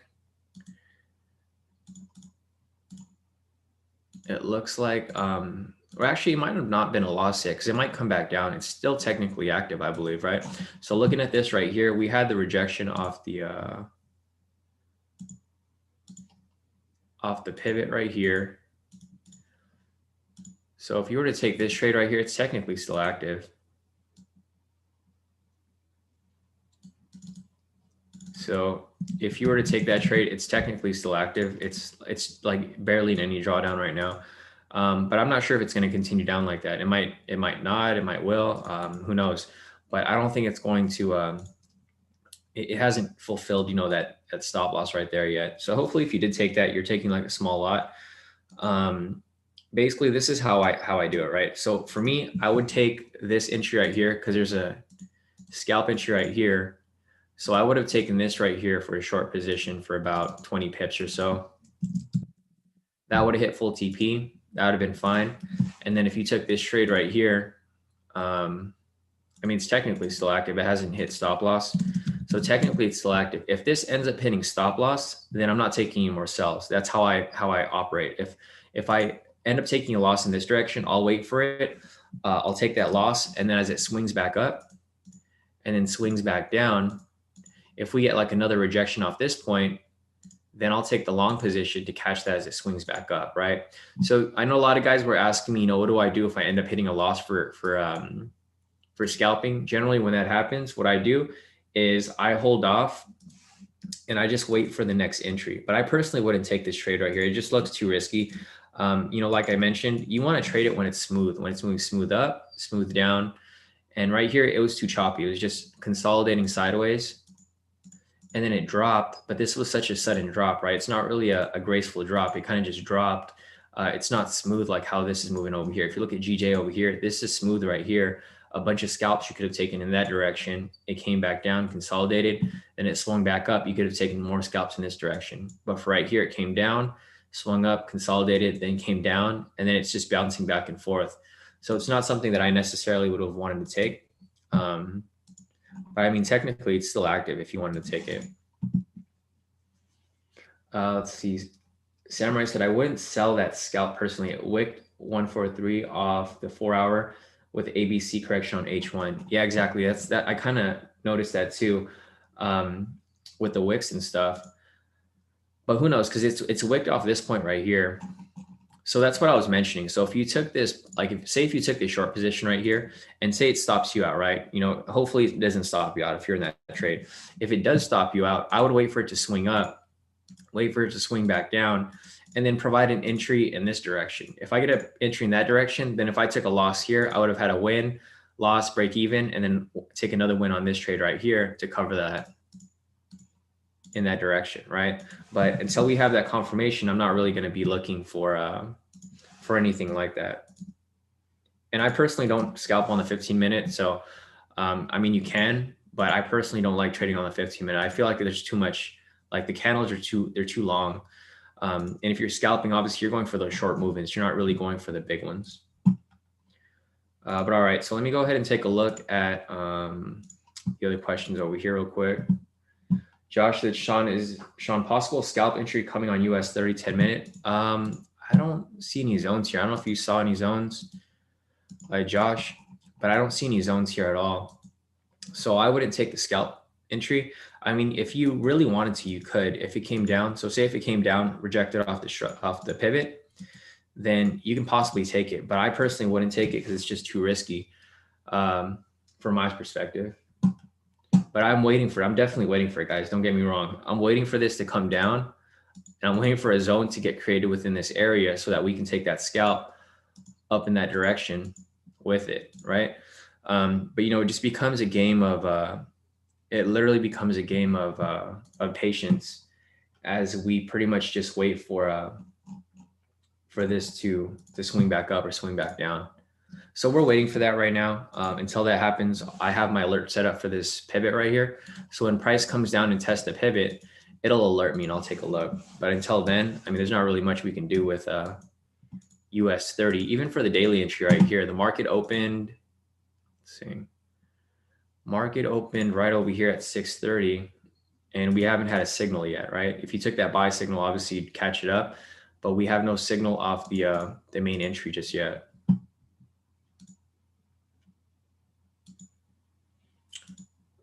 Lisa said, oh, that US 30 zone was previously drawn. I just a guess. Maybe on the 30 minute. So if I look here on the 30 minute, some nice wins right there on that. But looking here on the 30 minute, there's actually a zone right here. So there's a zone right here. And there's also a zone up here. So it looks like US 30 is actually getting close to a resistance right now. So it might be a time for us to possibly catch the sell once it reaches, this upper resistance right here. Because if it reaches this resistance up here, that'd be a double top, right? We have a rejection from here, which was on January 28, and then a possible rejection right here. So if that ends up playing out like that, it might come crashing back down. So we'll see how this plays out. But who knows? I mean, we'll have to wait and see how this ends up playing out from here. So let me go ahead and take a look at, I think, James, you sent me a message, right? Let me pull up Telegram real quick. If you guys are sending me messages on the Telegram, then I'm probably not going to be able to get to you guys just yet. I'm just looking at whatever's coming up right now. So here's nice. Okay, so this is a chart drawn by James right here. As you guys can see, I'm not the only one that's analyzing this the same way. Whoever's in K2 has access to the indicators, and they're pretty much just drawing their own zones right here. So it looks like James has this marked up on the 4 hour. So let me go and pull it up on mine again. James, how'd you get those zones up there? Because I don't really see any zones on my end. Because there's no zones right here. It seems like you might have gone on the shorter time frames. I personally wouldn't go on the shorter time frames because those zones are not going to be as strong. But I don't see anything here on the 4 hour. I don't see anything on the 8 hour. The daily's right here, but it's irrelevant because we're looking for something above. And then on the weekly, there's nothing within that area either. So I'm trying to figure out where you got those zones from, James, if you went on the shorter time frame. So let me see. I'm gonna look at your chart here. Looks like you have a zone right where price currently is and one slightly above it. So I'm trying to figure out where you got those zones from. Maybe you went on the shorter time frames. Let me go on the 2 hour. Nothing there. 1 hour. So it looks like there's one zone up here. So maybe you grabbed one zone from the 1 hour. I wouldn't use the 1 hour because it's if you're trading on the 4 hour, you want to go on something higher, right? Because these zones aren't going to be as strong. You can see right here that there's a couple of zones here, and price doesn't respect it at all. It just breaks right through them. So that's why I wouldn't go on these shorter time frames unless you're trading on the 1 hour. So we have a zone right there. Looks like you might have grabbed one from here as well. So looking at this right here, you might have grabbed them from the 30 minute. That's what it looks like. I personally wouldn't mess with these zones because if you're trading on the 4 hour, it's probably not going to respect those zones. It's going to break right through them. See, like right here, it sort of respected those zones, but it doesn't necessarily look like it's respecting it strong enough for you to really make a move, right? Because check this out. This is a huge wick right here. It broke right through it, then it shot back up, broke right through it, shot right back up. But I don't think it's necessarily going to be a strong enough zone for me to really trust, right? Because if you're trading on the 4 hour, these zones are technically fractional zones of the 4 hour time frame. So I wouldn't necessarily base my analysis off that. But here's what you can do, because right here we have a bullish bias, right? So for example, if price breaks above here and we get a buy signal, then I would use that as a confirmation to take the buy. The sell though is kind of risky. I don't know. So this is where it becomes risky, because you have a weak zone here. You know, obviously if you're trading on the 4 hour and you're using a 30-minute zone, this can easily close below here, and then it can easily just reject off this point super hard, right? Or, you know, vice versa, price can come down to here, come back up here, and then break down here. So I personally would wait for some actual zones to create on the 4 hour before you take these trades, because they're going to be more accurate. So that's kind of what I see there, James. But your analysis is good though. So for example, if you're using that, this would be a decent analysis. The only problem is, you know, I don't like taking risky trades. So I want to take trades that I know are for sure. And this is just too risky for me personally. So let me go ahead and take a look over here again, see if there's anything else.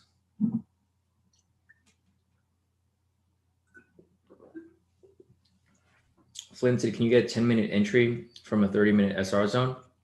I mean, technically you can, Flynn, but you're going to have outdated zones, right? Because those zones are stronger, but they're kind of far off. It doesn't necessarily make it a bad zone or a good zone. It's, I mean, so the strategy is based on the specific time frame, right? If we're scalping, we're using the 10-minute. If you go in the higher time frame, you're basically forcing a trade. You're looking for something that isn't there. For me, you know, like I mentioned, I like trades that are for sure.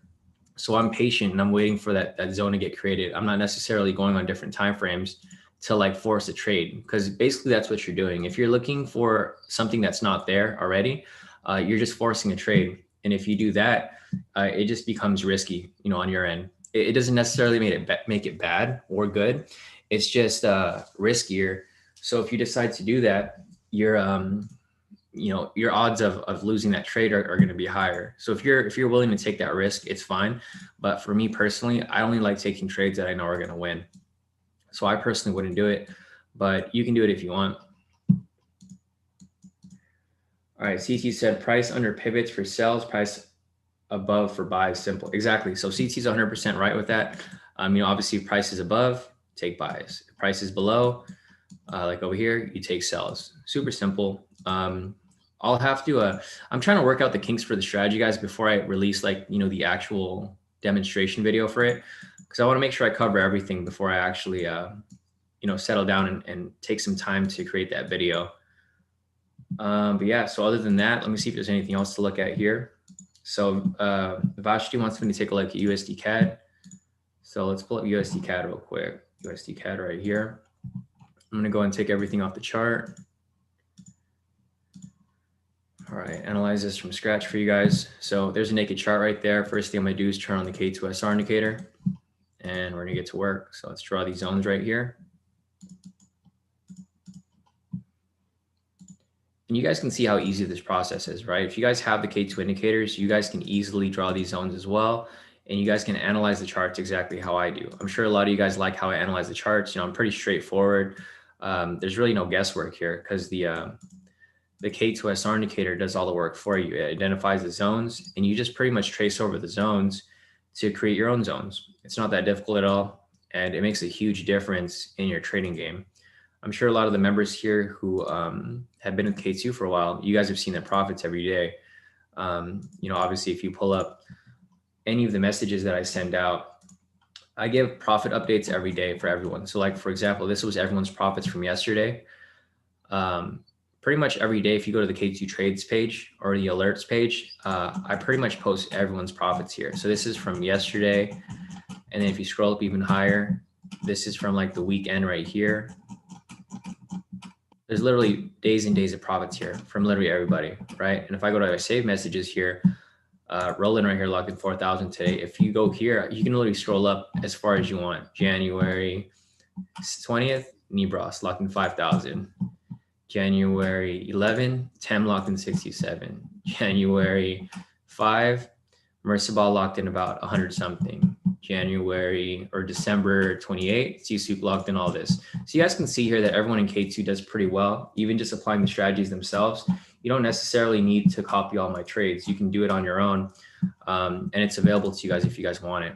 So going back to USD CAD right here, I'm gonna turn off the K2SR indicator. We have these zones drawn up right here. Next thing I'm gonna do is turn on the momentum indicator to determine the direction of momentum. Looking at this right here, we have, it looks like price is just ranging within the zone right here, right? Price is pretty much bouncing back and forth between this area right here. So until price breaks above or below it, it's probably going to keep ranging. Sorry, let me check this real quick. So for example, right here, we have a rejection off this point,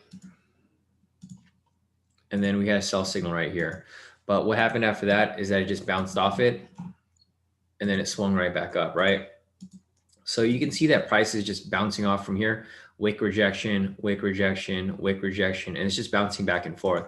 So I personally wouldn't mess with USD CAD right now. I would wait for price to either break below here so that it breaks out of this range. This is the main price point. So like 1.28814, if price breaks above there, then you could start looking for some buys. Vice versa down here, 1.27380. Once price breaks below here, you can start looking for sells. The only problem is you don't want to take a buy right here. So for example, you don't want to take a buy right here, and then it ends up spiking below here and stops you out, right? It's just too risky. Vice versa, you don't want to take a sell right here,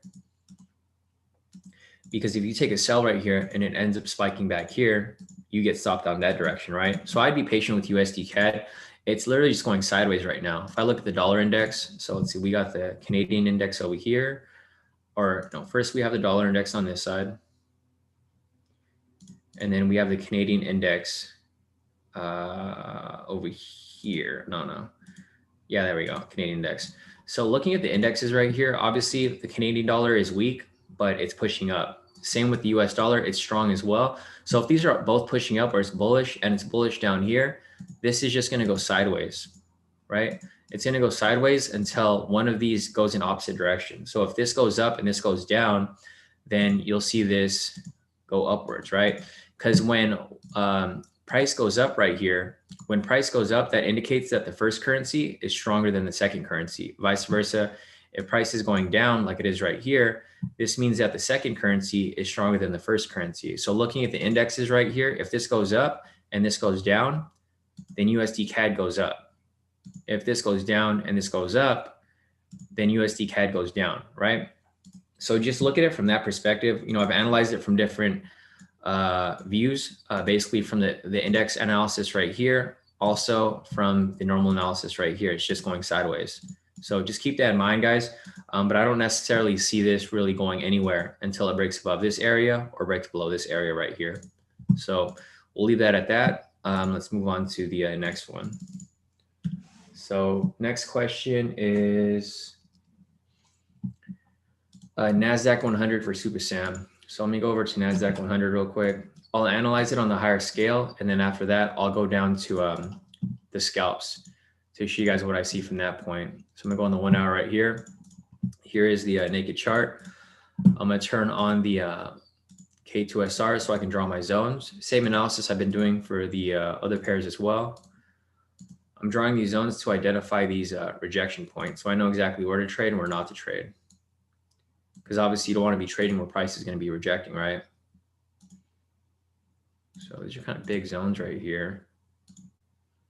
But it's fine. We'll be able to work with them. All right, so once I've done that, I'm gonna hide the zones.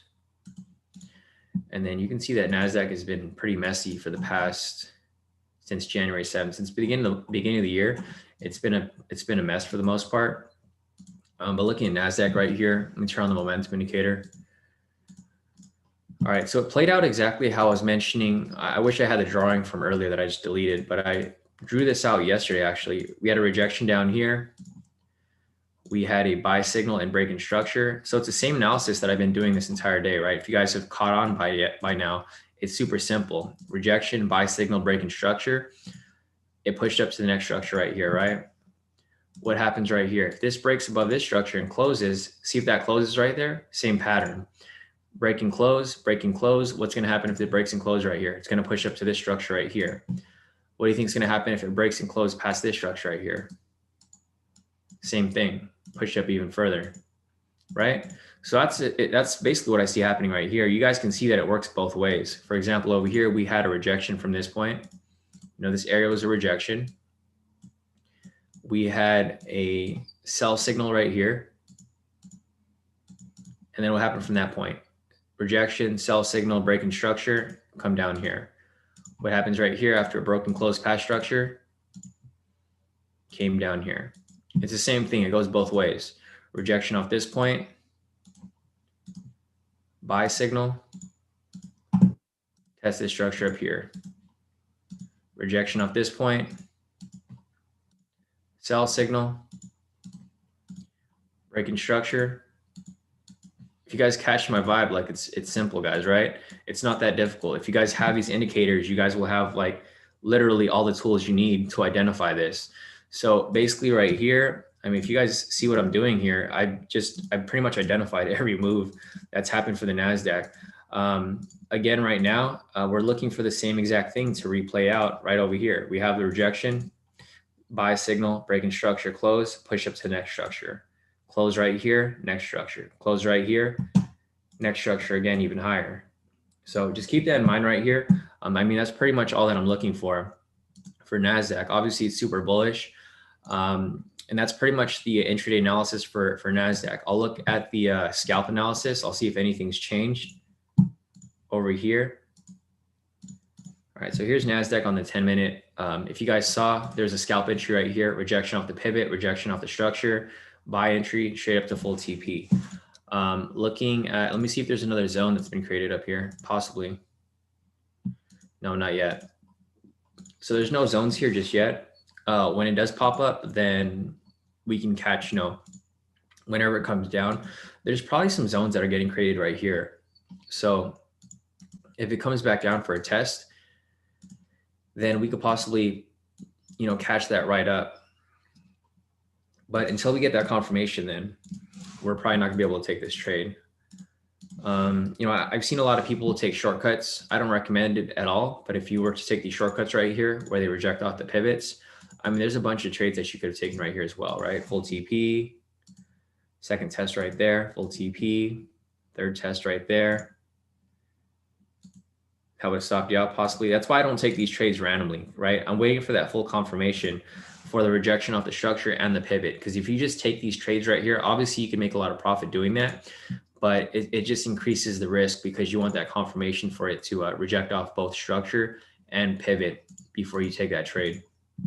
So that's pretty much it for this right here. Let's see if there's anything else. All right, so Chelsea wants me to take a look at AUDJPY, Euro AUD, and Del Raj wants me to take a look at Euro USD. Let's see if there's anything else here. Lisa said, hey, Flynn, did you take that UK 100 buy that you were waiting for last night? Nice. Yeah, no problem, Vashti. Yeah, I see what Sam's waiting for entry. Lisa mentioned CT on 30-minute time frame with a snipe entry is pretty sweet. Exactly, I agree too. It's just I don't like taking the I don't really like taking the 30 minutes because it's just too. I feel like it's a bit risky. So here's CT's chart right here. Nice. Yeah, so CT actually drew the zones here. I'm assuming this is from the 1 hour, right? So CT has the indicators. He drew this on his own chart. So basically he was looking at this right here, waiting for it to, possibly break out of the structure as well. Yeah, so this actually looks good, CT. I'd probably wait for it to break above it and we'll see how it ends up, playing out. But it does look good. It looks good for the most part. Pretty solid, solid setup right there if it does break above this structure.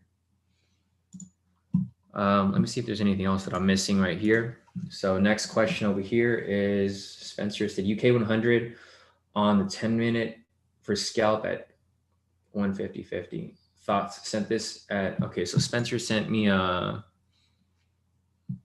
me check that real quick. Yeah, on the 10-minute scalp, I think you were looking at the UK 100, right, Spencer? So let's pull up UK 100 right here. UK 100, zoom out from this point. All right, so I'm looking at it right here. Let's see. Oh, gotcha. Okay, CT, awesome. So CT overlapped his zones over here. Oh, I deleted it. Let me see if I can pull it up again. Yeah, CT did his with 1 hour and 30-minute overlap. That's pretty nice, right? That's good. Yeah, so he has some pretty solid zones from that point. So it looks good for the most part. Let me go ahead and take a look at anything else over here. You know what? Actually, let me go back to a NASDAQ real quick. So like I mentioned, there was a bunch of rejections off that point. You know, if you want to look for zones on the shorter time frames, I mean, technically you can, or even the higher time frames. Because like right here, if you were to grab this 30-minute zone right here, like this isn't something that I recommend, but this is something that, you know, CT just mentioned as well. He goes on the 30-minute or 1 hour sometimes. If you were to pull that zone from right there, look at all these entries you could have taken right here. There's actually one, two. So all these entries that I just discussed right now, they would have been scalp entries for the NASDAQ if you wanted to take that. So that, I'm curious now. I'm kind of like, what if we have more zones here as well on the higher time frame for the US 30? So it's still like way down here. I don't think we have any zones within that area. I mean, I guess technically there's more zones right here on the 1 hour. Like if I was looking to take those, I mean, I like I mentioned, I don't like taking trades that I'm not 100% about. So I'll color that a different color. Let me see if I could, I just don't want to mess up my colors again because I messed them up the last time. And there I go, I messed up my colors again. Let me see what color is this. Man, it's weird. I don't know how do I do that, custom color. I'm trying to save this color here, but it's fine. So let me just, I'll just color this like that. So I'll color them a different color so that I can identify what's the different time frame. Go back on the 10-minute. All right, so looking at that there's actually a zone right here. So if price comes down and tests this area right here, and we get a wick rejection off the pivot and whatever, you know, the zone, we could possibly take that. You know, I'm probably just getting impatient here and I just want to take a trade, but I'll keep this in mind in case I see anything. Otherwise, you know, we'll stick to what we've been doing. I'm just getting impatient because I want to take a trade already, but unfortunately, it's going to be a little more difficult than I thought. I just want to make sure damn, I already screwed up my zones color. It's all right. It's fine. Because I forgot what this color was right here. I know it's a pink color, but I was trying to figure out how to get to it. Anyways, I have my alert set up here for UK 100. I'll go ahead and take a look at that a little later. But from there, I'll just look at whatever else we got over here.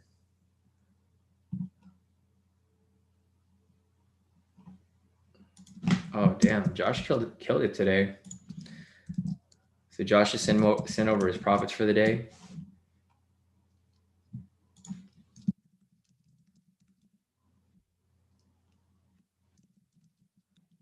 Find Josh real quick.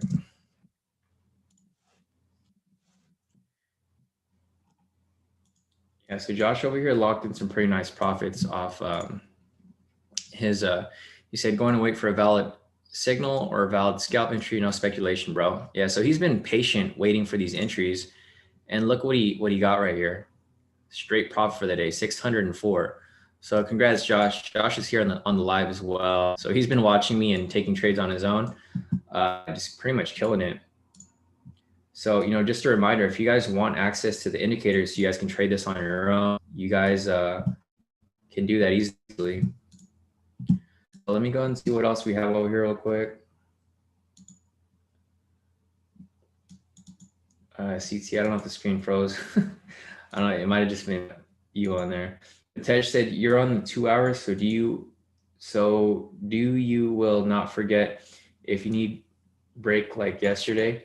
I'm just looking for you. No, Tej, I'm good. Thanks, bro. Yeah, no, I've been on this live for about 2 hours, guys. So I'm probably gonna get off like within the next hour or so. The market is just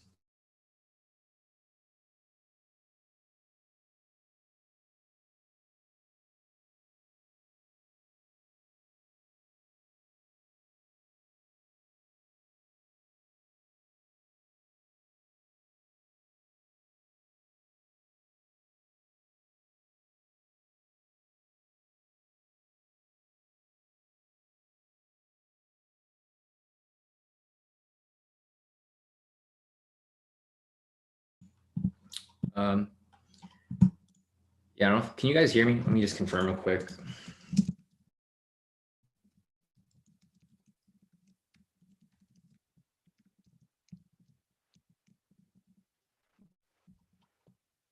Let me open my window real quick.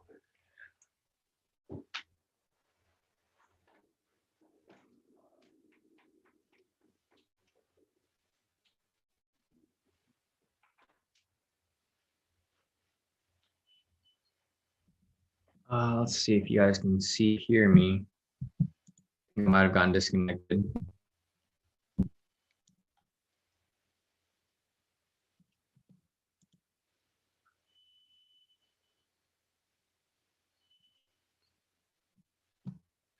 I'm just waiting to see if this thing reconnects. I don't know if I'm connected or not. Let me see if I can refresh this. What's going on with the internet connection? It's been bad lately.